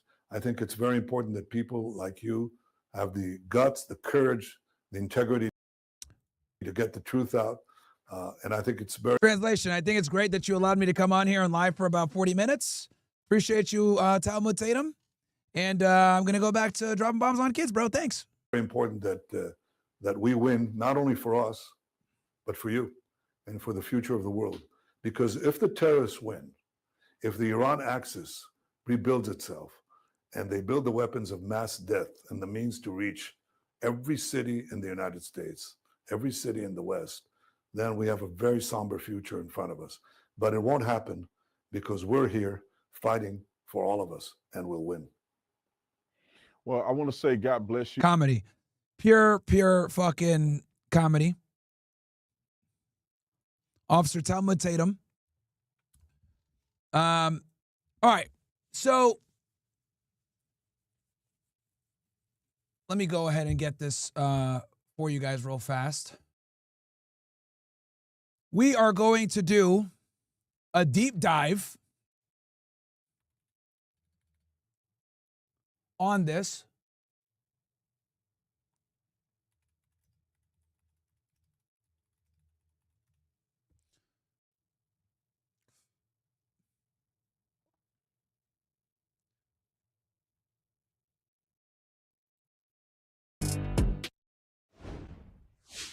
Welcome back here on Live Now from Fox. It is 6:32 on the East Coast and 3:32 on the West Coast. Now, I'm Josh Breslow, and I'll be with you for the next several hours to bring you all of. All right, guys. So the reason why I'm going to cover this is because, as you guys know, actually, I need to read chats too. They found, okay, they found uranium, okay, or they're claiming that Iran was increasing uranium stockpiles before the strikes. I'm calling it right now. They're going to use this as the main justification to attack Iran the second time. Let's go ahead and read some of these chats here.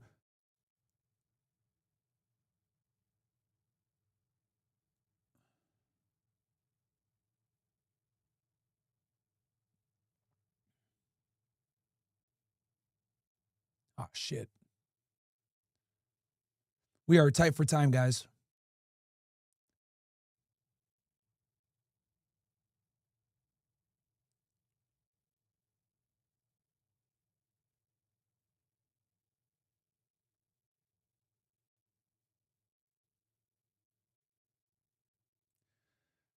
GG offers to do my PC setup. No, you're fine, bro. Yo, bro, did you see the video of the 2 retired vets getting escorted out the congressional hearing after yelling you're committing genocide? Yes, I did. Den says, Myron, you are truly a blessing in this world. Appreciate that. Tom82, W. Myron for keeping us informed. Got you. Walletas says, did you see this G on a far-right Australian rally? Nope.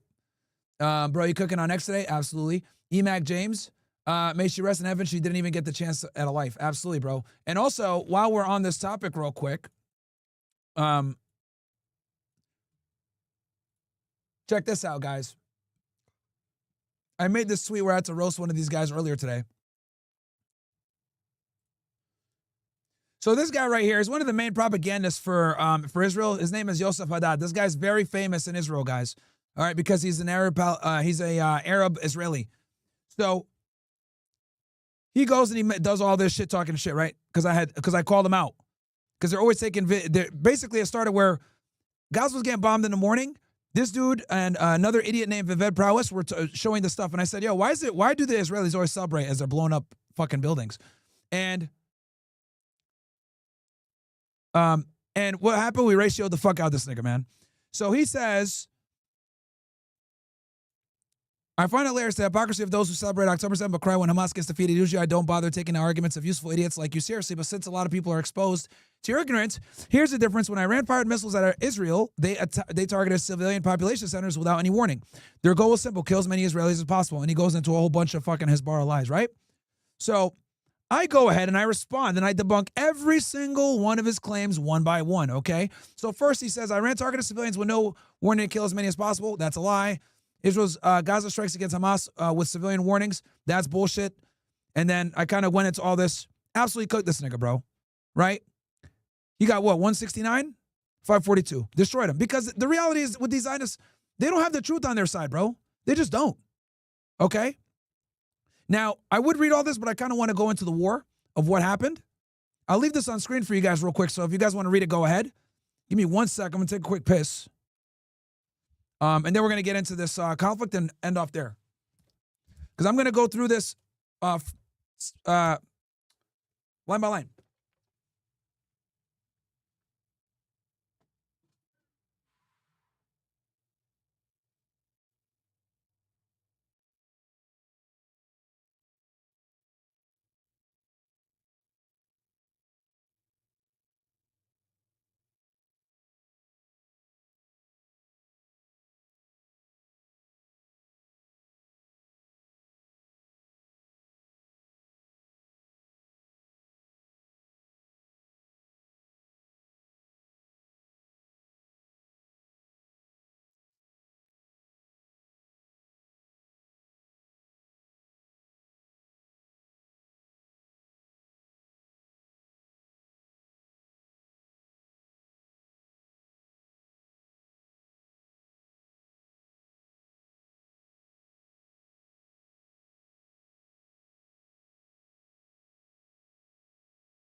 All right.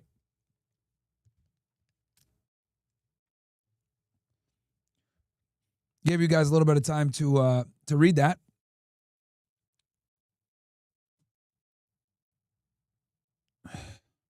Oh, and then also, before I cover this, one more thing I want to show you guys.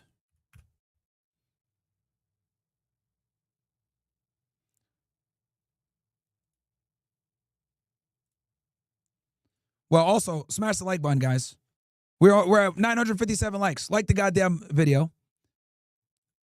But I dropped a video today roasting The Emperor Has No Clothes, Anus in Reach, right?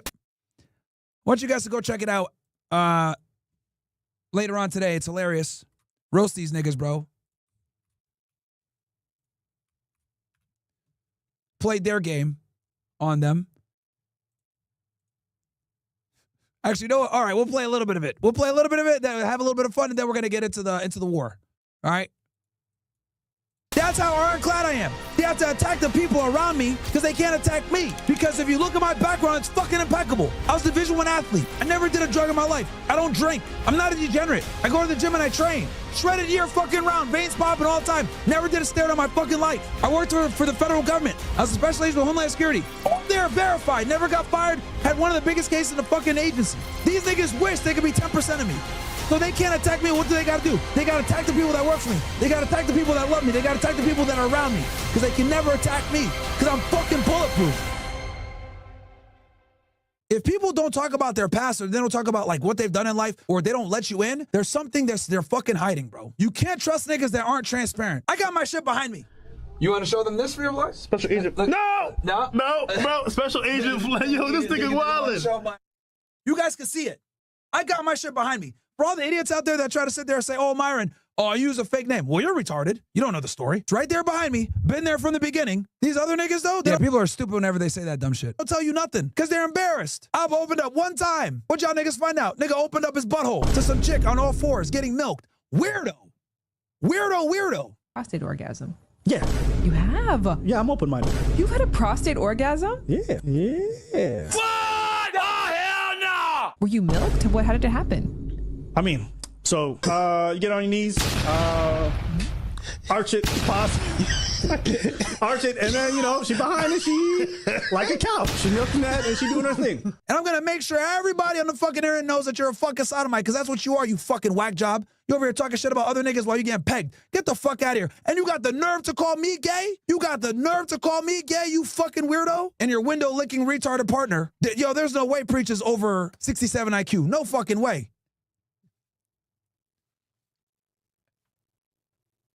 He had to cut his fucking dumbass dreads off. Nigga couldn't figure out how to fucking clean that shit. Head always itching. His mom got to still wash his fucking dreads because he don't know how to do it. I already know he a dumbass, bro. He retarded. He has like that funny ass voice. But they're saying, all they've been saying, they don't even follow that stuff. No. The consistency's been the same. Fucking idiots, man. And the thing is, like, I'm funnier than you. I don't even know what the fuck he said there, bro. These niggas be talking about how Fresh talks, bro. Preach is worse. Niggas that I'm not even a fucking comedian, bro. I'm not even a fucking comedian. I'm funnier than you bitch ass niggas. There ain't nobody going to watch an Alba and Preach show. Anus and Reach. What the fuck? Preach is literally a fucking retard. Nigga greases himself up, runs around in underwear.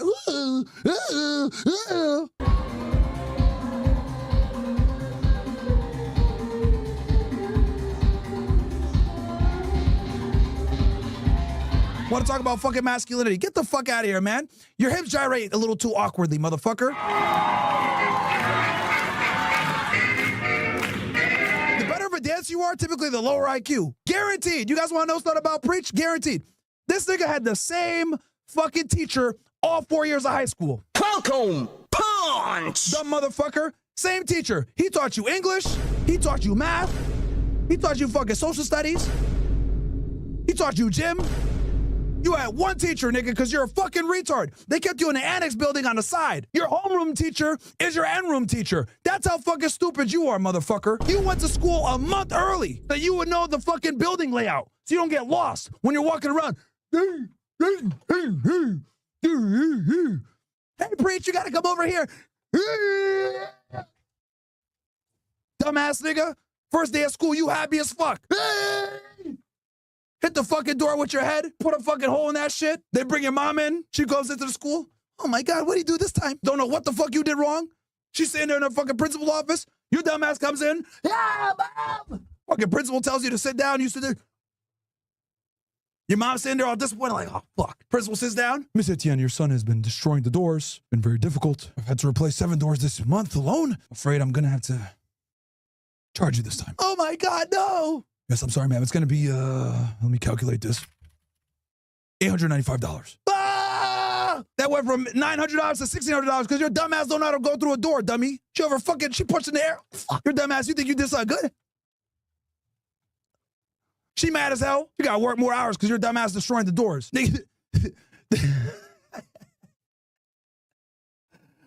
Ah, man.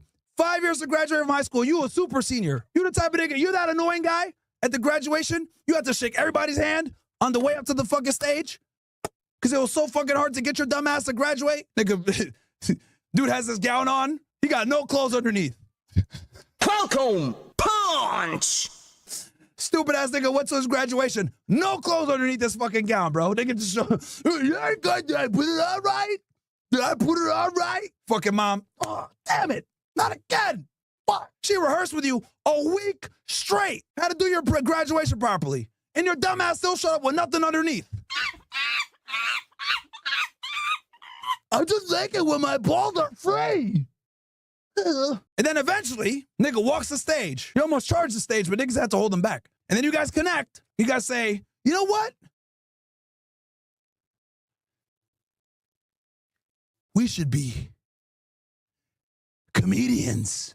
Yeah, that would be great, yeah! And then y'all niggas continue and begin your shitty-ass YouTube career together. The fucking retard and the sodomite together become one. Anus and Reach is born. Anyway, all right.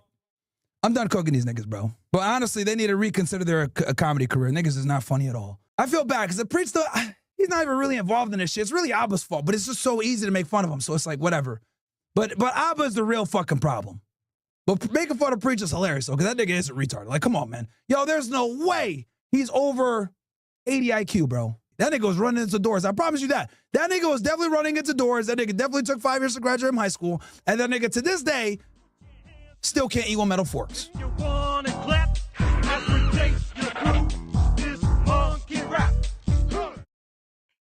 Hey, man. We absolutely air fried those bitch ass niggas, bro. And here's the thing, bro. Just so you guys know, a lot of those clips, these guys went to fucking hell and back to get rid of that shit, bro. You don't want me on your ass, bro. You do not want me on your ass. Now y'all can see the difference between my comedy and their bitch ass comedy. You can see my editor versus their editor. Fuck Abba and Preach, a bunch of bitch ass niggas. And here's the thing. There's way more where that came from, you fucking sodomite weirdos. If you guys make a video talking shit, every time you bitch ass niggas make a video talking shit, I am going to air fry you again and again and again. Because I could play your guys' stupid ass game too. You fucking losers. Anyway. Yeah. Abba's a sodomite and Preach is a fucking retard. W. Let's go, baby. The niggas got roasted. Anyway, if you guys want to watch the video, share with your friends. I'll drop a link here for you niggas. Shout out to my editors and shit. Bro, niggas was funny. Shout out to guys in the OSS. My mods. You guys need to thank the mods. We worked together to make that video. It was funny as fuck. Anyway, all right, let's get into more serious matters. Besides anus and reach. But just a little bit of a comic relief here. Of your top stories and live events from across the country and across the world. Do want to take you out to an international story that we are following right now, as a confidential report by the United Nations nuclear watchdog circulated to member states and obtained by the Associated Press shows Iran increased its stockpile of uranium enriched to near weapons-grade levels before Israel launched its military attack back in June. The report by the International Atomic Energy Agency said that as of June 13th, Iran had about 972 pounds of uranium that was enriched up to 60% up 71 pounds since the last report 1 month earlier. That material is a short technical step away from weapons-grade levels of 90%, and the IAEA says about 93 pounds of 60% enriched uranium is theoretically enough to produce 1 atomic bomb if enriched to 90%. Again, you can see that information here from the Associated Press on your screen. Now, the reason why this is important, guys, is because they're going to use this to justify going into war again, okay? So let's really start to break this thing down real quick.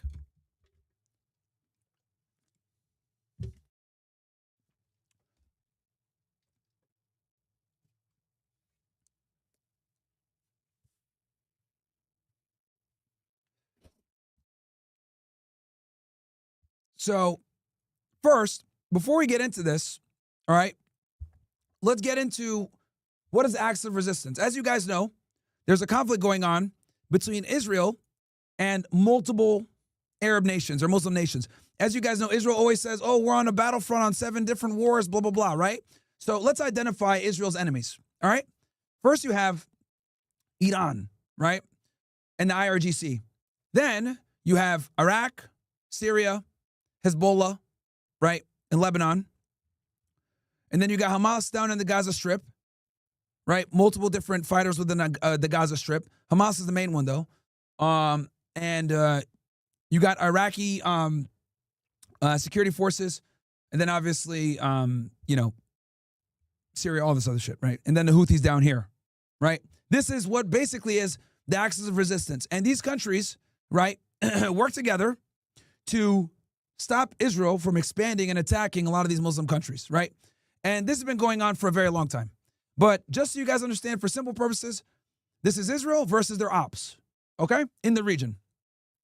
Iran is the leader of the axis of resistance. They are the ones that fund and support many of these different proxies that attack Israel, right? Now, we're going to go back to the 2018-2019 Gaza border protests, okay? And the reason why is because these protests kind of was the last straw, all right? So it's also known as the Great March of Return. There are a series of demonstrations held each Friday in Gaza near the Gaza-Israel border from March 30th, 2018 until December 27, 2019, in which Israel killed a total of 223 Palestinians. The demonstrators demanded that the Palestinian refugees must be allowed to return to lands they were displaced from that is now Israel. They protest against Israel's land, air, and sea blockade of Gaza and the United States' recognition of Jerusalem as capital of Israel. As you guys know, this is what Donald Trump did when he was in office. He recognized Jerusalem as the capital, moved the embassy, allowed the West Bank to continue expanding the illegal settlements. So these Palestinians peacefully protested on the border, right, on the Gaza Strip. 223 of them were killed, sniped by Israeli snipers, to include children, by the way. All right? This was pretty much the last straw because basically they tried doing peaceful protests, and what did they get in return? They got fucking sniped and killed. Right? Israelis always want to tell you guys about October 7th, but they never ever tell you guys about what led up to October 7th. Now, obviously, this war has been going on. I started in 1917 with the Balfour Declaration. But for the purposes of today's discussion, to keep things nice and concise for you guys, I'm going back to 2018.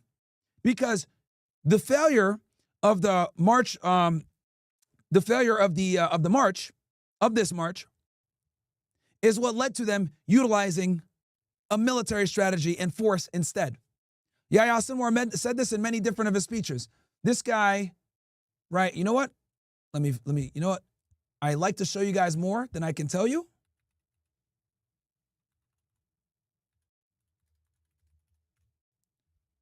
I'll let you guys hear from him yourself.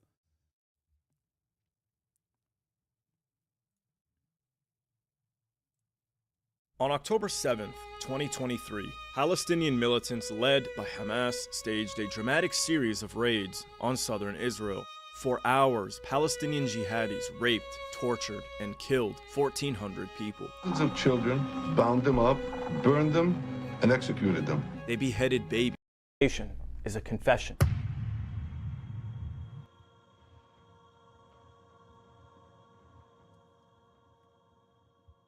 Now, whenever discussing October 7th, one thing that people often neglect to discuss is why it happened. Now, I could tell you myself, or I could just let you hear from the man who planned the operation, Yahya Sinwar.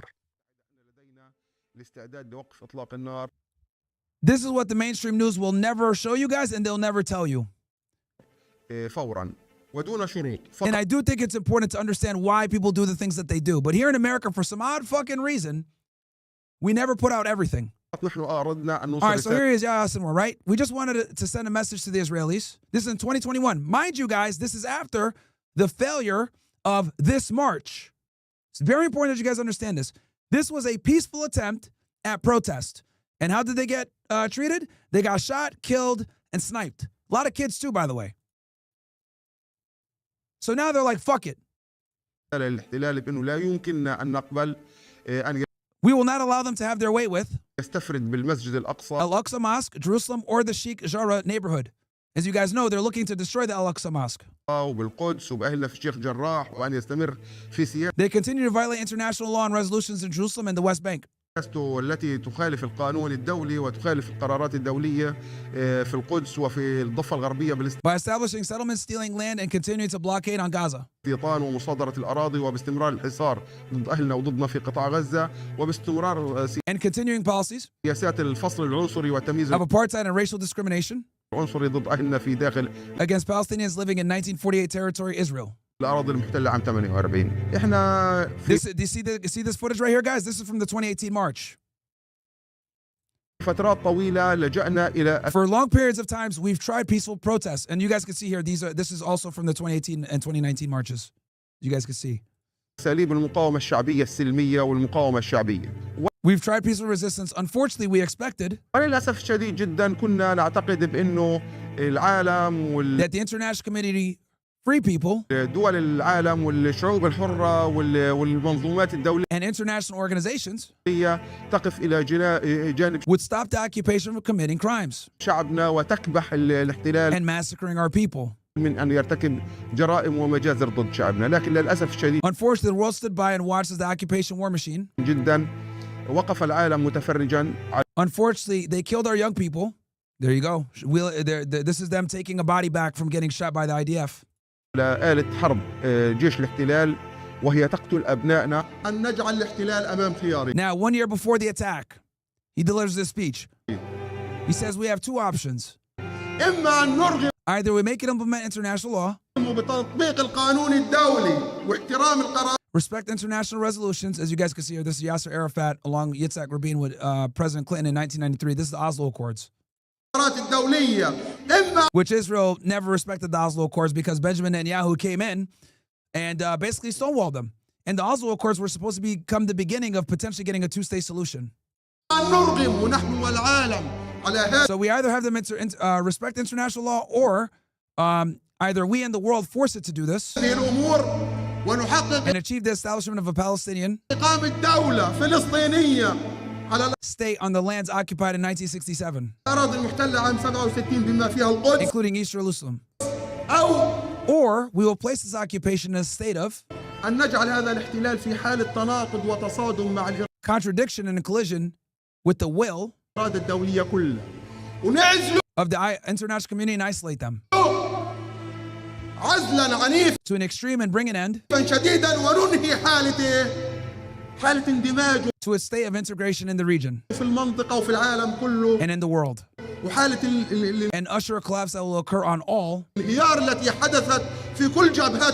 fronts of the resistance in all fronts.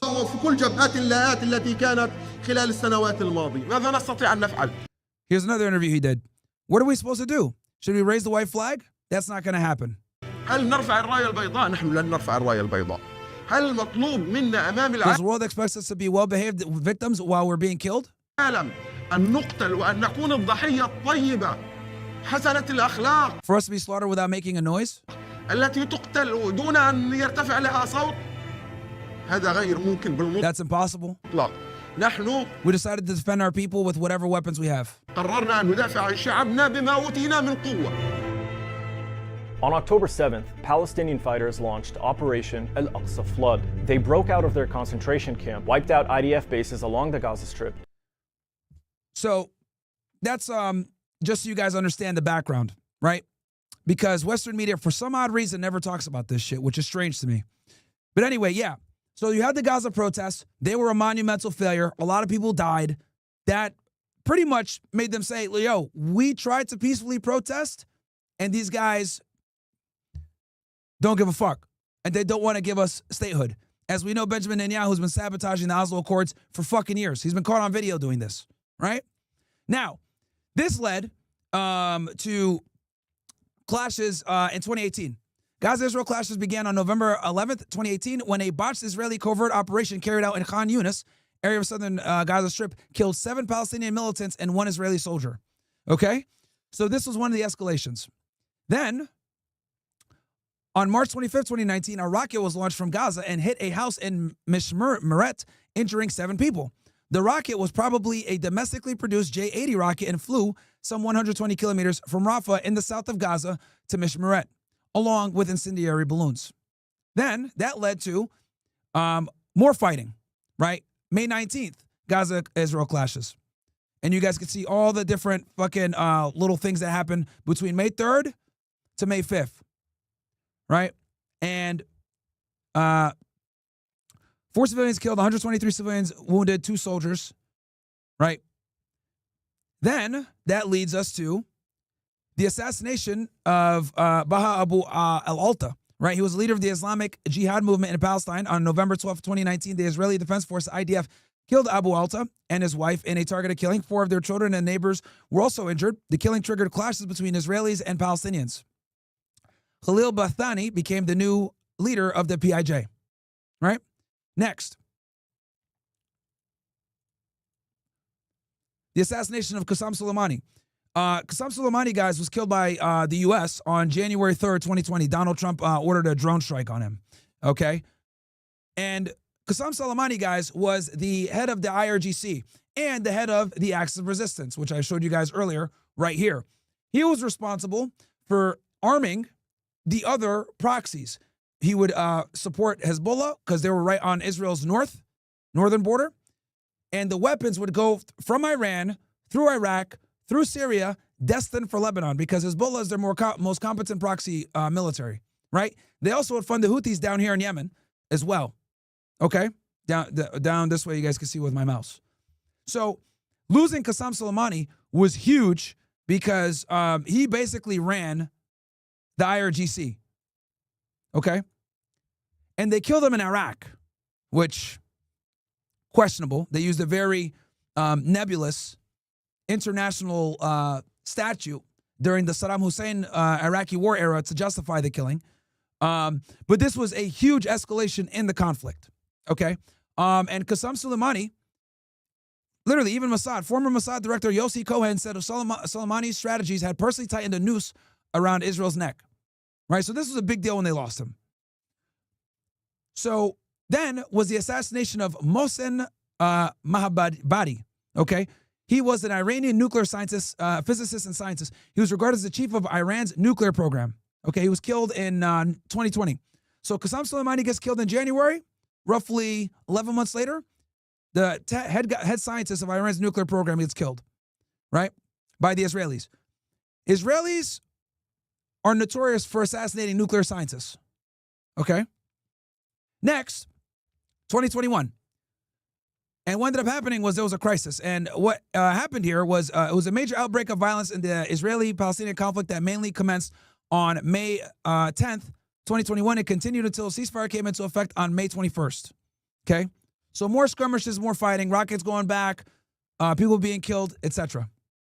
Right? Then another clash in 2022. The 2022 Gaza-Israel clash code named Operation Breaking Dawn lasted from August 5th to the 7th of 2022. The Israeli Defense Forces conducted some 147 airstrikes in Gaza, and Palestinian militants fired approximately 1,100 rockets towards Israel. The operation, ordered by Prime Minister Yair Lapid and Defense Minister Benny Gantz, without prior cabinet discussion or approval, followed a raid in Jenin in the Israeli-occupied West Bank, in which Israeli forces arrested Bassam al-Sadi, a leader of the Palestinian Islamic Jihad. On August 6, Israel arrested 20 people in the West Bank, of whom 19 were members of the PIJ, and a further 20 on August 7th, according to an unarmed Israeli unnamed Israeli official. Now we're going to fast forward to the October 7th attacks, right? As you guys can see, several skirmishes and conflicts occurred before. Quick little recap. We have the 2018 to 2019 Gaza protests where Palestinians were being killed while trying to peacefully protest. We got the attacks from November 2018. Then we got the attacks in 2019. Then we have the Israel clashes in May of 2019. Then we got the assassination of Bahu Abu al-Alta, right, who was a leader in the Palestinian movement. Then you got the assassination of Qassam Soleimani. Then you got the assassination in Iraq. Then you have the assassination of Mohsen Fakhrizadeh, head nuclear scientist. Sorry, I'm butchering his name. He's not, it's Farsi, guys. Then in 2021, more skirmishes. 2022, more skirmishes. Okay? This all leads to the October 7th attacks, aka Operation Al-Aqsa Flood. You guys know what happened on October 7th. I've talked about it a million times. 1,200 Israelis killed. 400 of them were IDF. That leaves us with about 800. Of that 800 that's left, 200 were killed by the IDF based on the Hannibal Directive, which was 100% implemented on that day. Showing you guys proof of this a million times, right? So that leaves us with roughly 600 people. Of those 600, to this day, we don't know who Hamas killed versus who the IDF killed. But what you guys do need to know is that when they run these operations, Hamas, etc., the goal is to kidnap as many Israelis as possible. I'm not condoning it. I'm not saying it's good, but I'm telling you guys what the goal is. The goal is to take these individuals to facilitate prisoner exchanges, okay?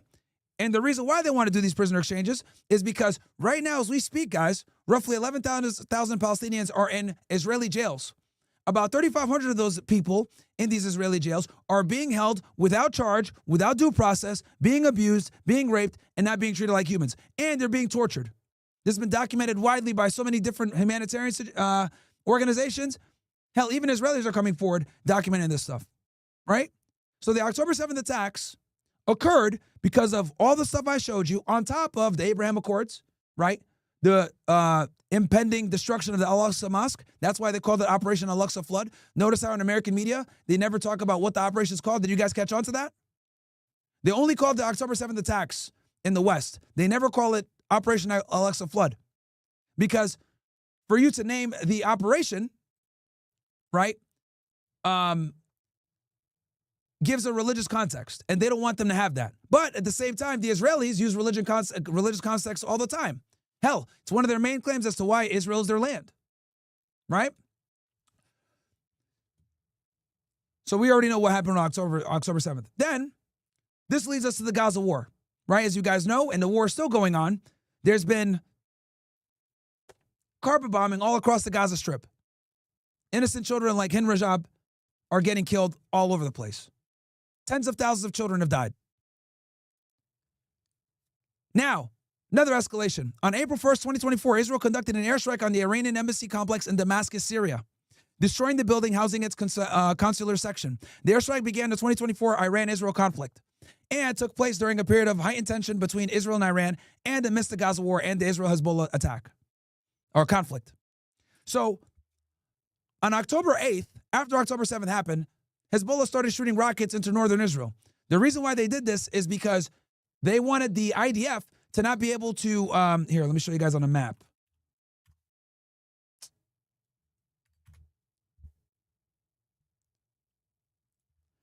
The reason why they did this, chat, is because, and as you guys can see here, here's southern Lebanon right here, and here's northern Israel. The reason why they were shooting rockets into northern Israel, Haifa area, etc., and that's to evacuate 60,000 people, is because it would force the IDF to move resources from the Gaza Strip down here on the south up north, okay? And that would weaken and split their fighting force. So it was a diversion tactic. And the Houthis also got involved after October 7th happened, and were shooting rockets down here from Yemen, okay? So this was all done strategically to limit, right, or weaken the ground invasion that was taking place in Gaza, right? Okay, where were we?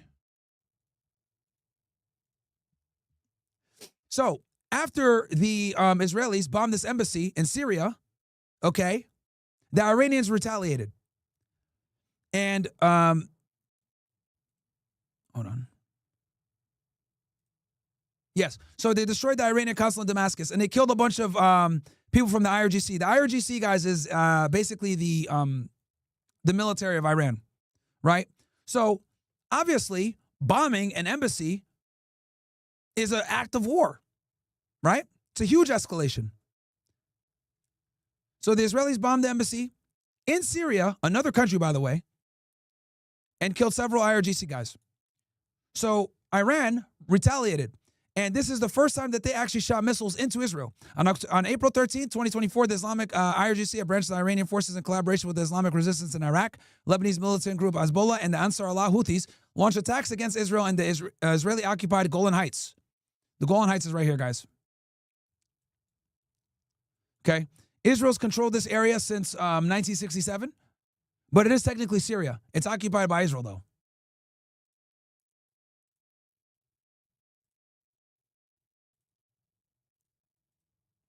Sorry. Okay.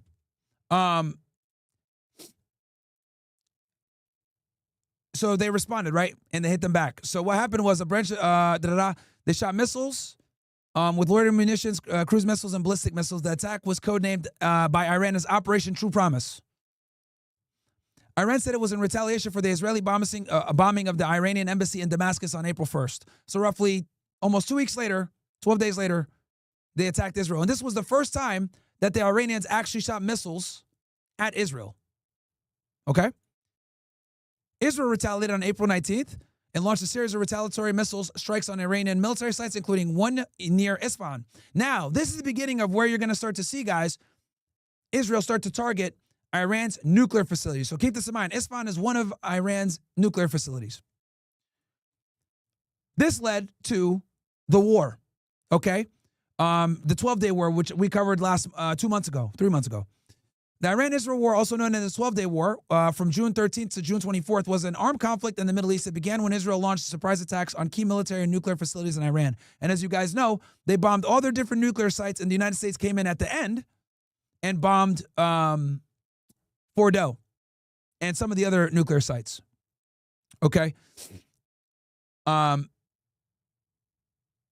So what happened was, and this was when they did Operation Rising Lion, right? And that led to Iran's retaliation. We saw those hypersonic missiles hit them back. Also, I think, oh, hold on. No, we jumped the gun a little bit. Let me get rid of, sorry. We got to go more with escalations. I'm sorry. So on April 19th, they started bombing the facilities and they retaliated to Iran's True Promise, right? Then they assassinated this guy, Fouad Shukr. He was one of the high-ranking guys in Hezbollah, right? They killed him. This is Israel. They killed him on July 30th, 2024. Sorry, guys, I got that out of order. So, yeah, again, they attacked the embassy. Iran attacks them back. Israel attacks them back. And then Israel attacks them again and kills our high-ranking guy in Hezbollah named Fouad Shukr. Then, a day later, they kill Ismail Haniyeh in Tehran, right? This was the guy. This was the head of the Hamas political wing, right? This dude was the guy that was responsible for the negotiations.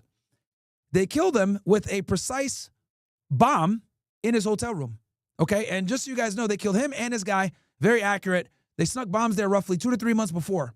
This was a huge embarrassment and slap in the face to the Iranian government because Ismail Haniyeh was there on an official visit to see the induction of the new president, okay, of Iran. So him dying on Iranian soil was incredibly embarrassing to the Iranian government, right? Then, fast forward to September of last year, that was the pager attack. As you guys know, on September 18th and September 17th, thousands of handheld pagers and hundreds of walkie-talkies intended for use by Hezbollah exploded simultaneously in 2 different events across Lebanon and Syria in an Israeli attack nicknamed Operation Grim Beeper. That's a funny name, I ain't gonna lie. But according to unnamed Hezbollah official, the attack took 1,500 Hezbollah figures out of action due to injuries. So people were killed and a lot of them got maimed, right? And what had happened and why this operation is so crazy, guys, is because they put the bombs and explosives in these pagers and walkie-talkies 10 years prior, okay? Welcome, punch! So this was a very sophisticated, well thought out, organized, and detailed operation. Very impressive by the Mossad, You guys know I give them credit all the time when they pull off shit like this. This led to the assassination of Hassan Nasrallah. So they weakened Hezbollah with the explosions and the beepers, and then Nasrallah, the head, right, of Hezbollah, got bombed. And how they killed him was he was in Beirut. Beirut is like the stronghold here in Lebanon. They bombed a bunch of buildings, and he was killed. Okay, another big blow. So they killed 2 top officials, Fuad Shakur and Hassan Nasrallah, right, through airstrikes and assassinations, and they conducted the pager attack. This led to these 2 assassinations and the pager attack led to the October 20 Iranian strikes on Israel. So Iran retaliated because Hassan Nasrallah was a very big figure for them, very important figure, right? So on October 1st, 2024, Iran launched about 200 ballistic missiles at targets in Israel in at least 2 waves, then the largest attack during an ongoing Iran-Israel conflict, right? So after Hassan Nasrallah's death, that's how Iran responded. Then, fast forward to October 16th, the Israelis accidentally killed Yahya Sinwar. He was on the front line fighting with a bunch of Hamas fighters. He was the one that threw the stick when the drone came at him, right? And he's also the one that planned and coordinated the October 7th attacks after the failure of the marches in 2018 and 2019. Then, on October 26, 2024, Israel launched 3 waves of strikes against 20 locations in Iran and other locations in Iraq and Syria, codenamed Operation Days of Repentance. It was the largest attack on Iran since the Iran-Iraq War. Israel said the strikes were launched in response to the Iranian strikes against Israel earlier that month, right? Because you guys know on October 1st, Iran attacked Israel for killing Hassan Nasrallah in September. This led to a ceasefire between Israel and Lebanon. Now, just so you guys know, the Israelis had invaded southern Lebanon, they had done the pager attack, and they were bombing Beirut. So 3 different things were going on at the same time, right? But the IDF was getting their asses kicked on the ground. They could not move in advance further into southern Lebanon. They were trying to get all the way to Beirut. They were trying to get to the Litani River. They couldn't do so. This led to a ceasefire, okay? And this ceasefire was brokered on November 27, 2024. Now, this is important because after the ceasefire happened, Hezbollah was significantly weakened, which made what? Syria open for attack. This led to the fall of the Assad regime. On December 8, 2024, the Assad regime collapsed during a major offensive by opposition forces. The offensive was spearheaded by HTS, Hayat Tahrir al-Sham, and supported mainly by the Turkish-backed Syrian National Army, as well as the ongoing Syrian civil war that began with the Syrian Revolution in 2011. Now, Bashar al-Assad, who was running Syria at the time, okay, Hezbollah couldn't back him up, and the Russians were fighting the Ukrainians. Bashar al-Assad was able to stay in power because Putin and the Russians gave him air support. This is how he's been able to keep these rebels from attacking him for, the better part of a decade plus, because there was a civil war going in Syria since like 2011 with the Arab Spring, right? So when the rebels started making their way down towards Damascus, right? So the war started here. Where is it? Idlib, right? So Idlib is the stronghold of HTS, right? These guys right here. Okay? Idlib is like their fucking main area. So after the ceasefire and Hezbollah being weakened and not being able to assist the Assad regime, your guy Ahmed al-Shar went from Idlib to Aleppo. Okay?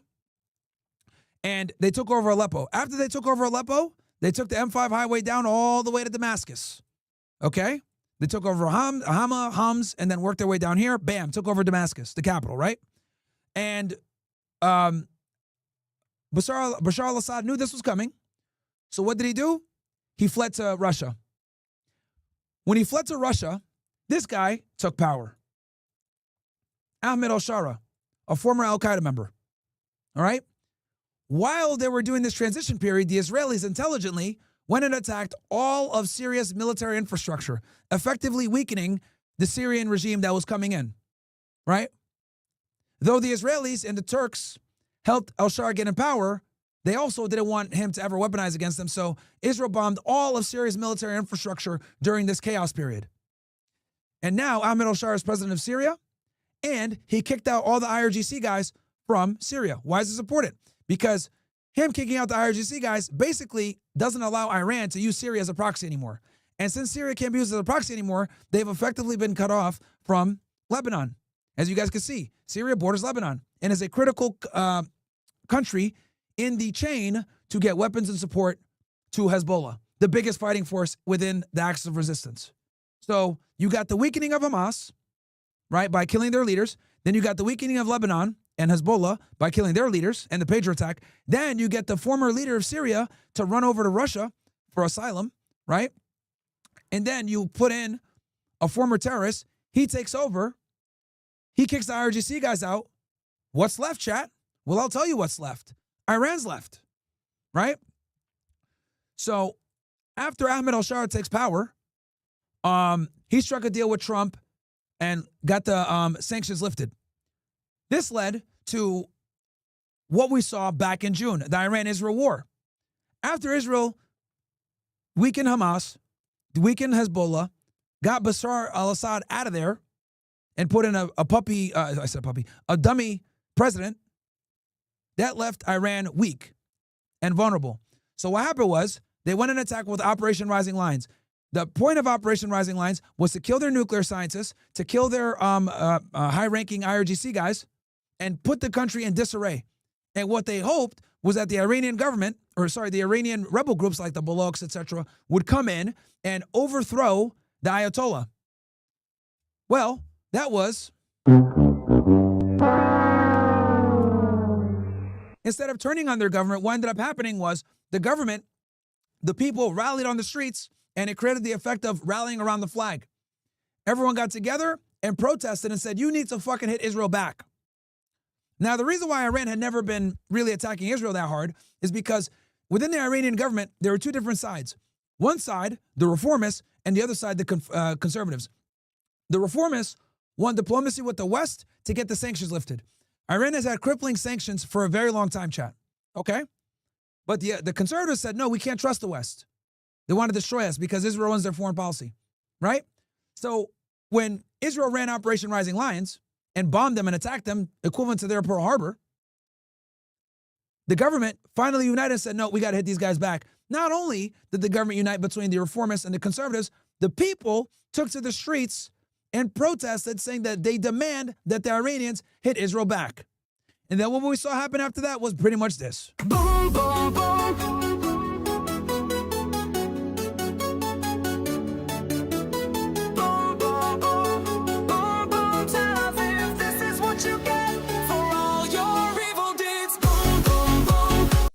So they hit them back, right? And they ended up getting a ceasefire. Now, I want to make this explicitly clear. Every single military expert agrees with me on this. Had this war lasted longer than 12 days, the Israelis would have gotten fucked up. Why? Because the Israelis are spending $100 million plus a day to defend themselves from Iran's missiles with the Iron Dome, the Sling, and the THAAD. Right? They have 3 missile interceptors and the THAAD. But the problem here is that it costs them significantly more money to defend themselves than it takes for Iran to attack them. So in a war of attrition like this, where your warfare is pretty much just missiles hitting each other, missiles hitting different cities, right? Because the Israelis were using their air force and dropping bombs. The Iranians were using missiles and shooting them from Iran towards Israel. That is not a conflict structure that is beneficial to Israel. They don't have enough interceptor missiles to take on all Iran's missiles. So if the war continued on, they would have gone fucked up. So Trump bombed Fordo and put an end to the conflict. Okay? And they got a ceasefire. Now, I want to be clear about this. They're absolutely going to fight each other again.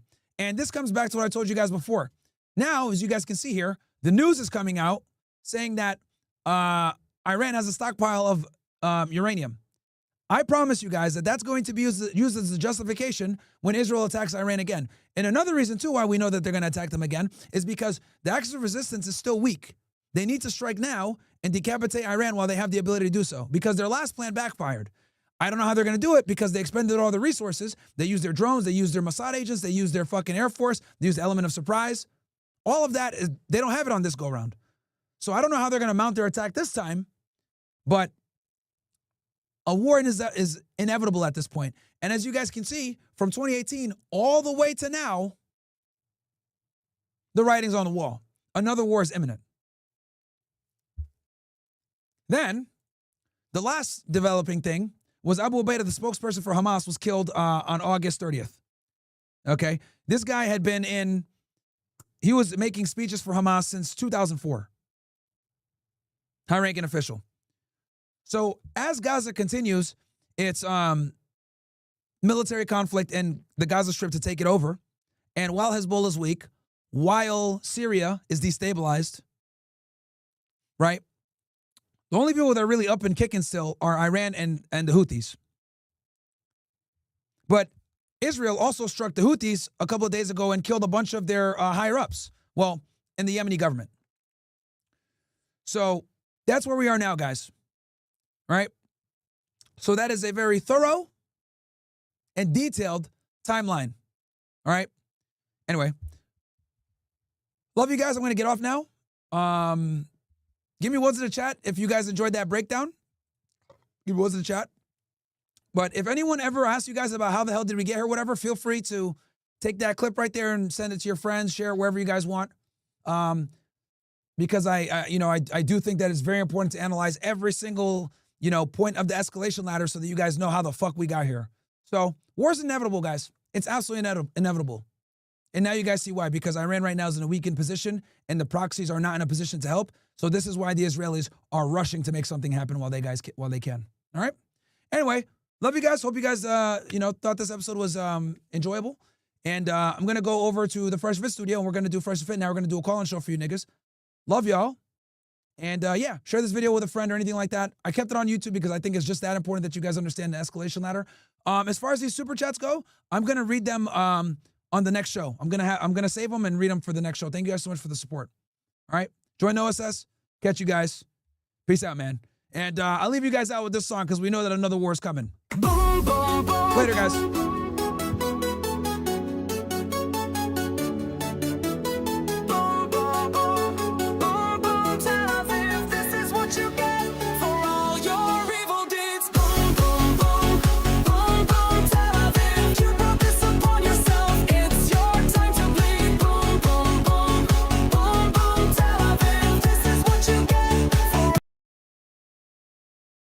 Go to Fresh and Fit, by the way, guys. I'm going over there right now. Fresh and Fit. Go over.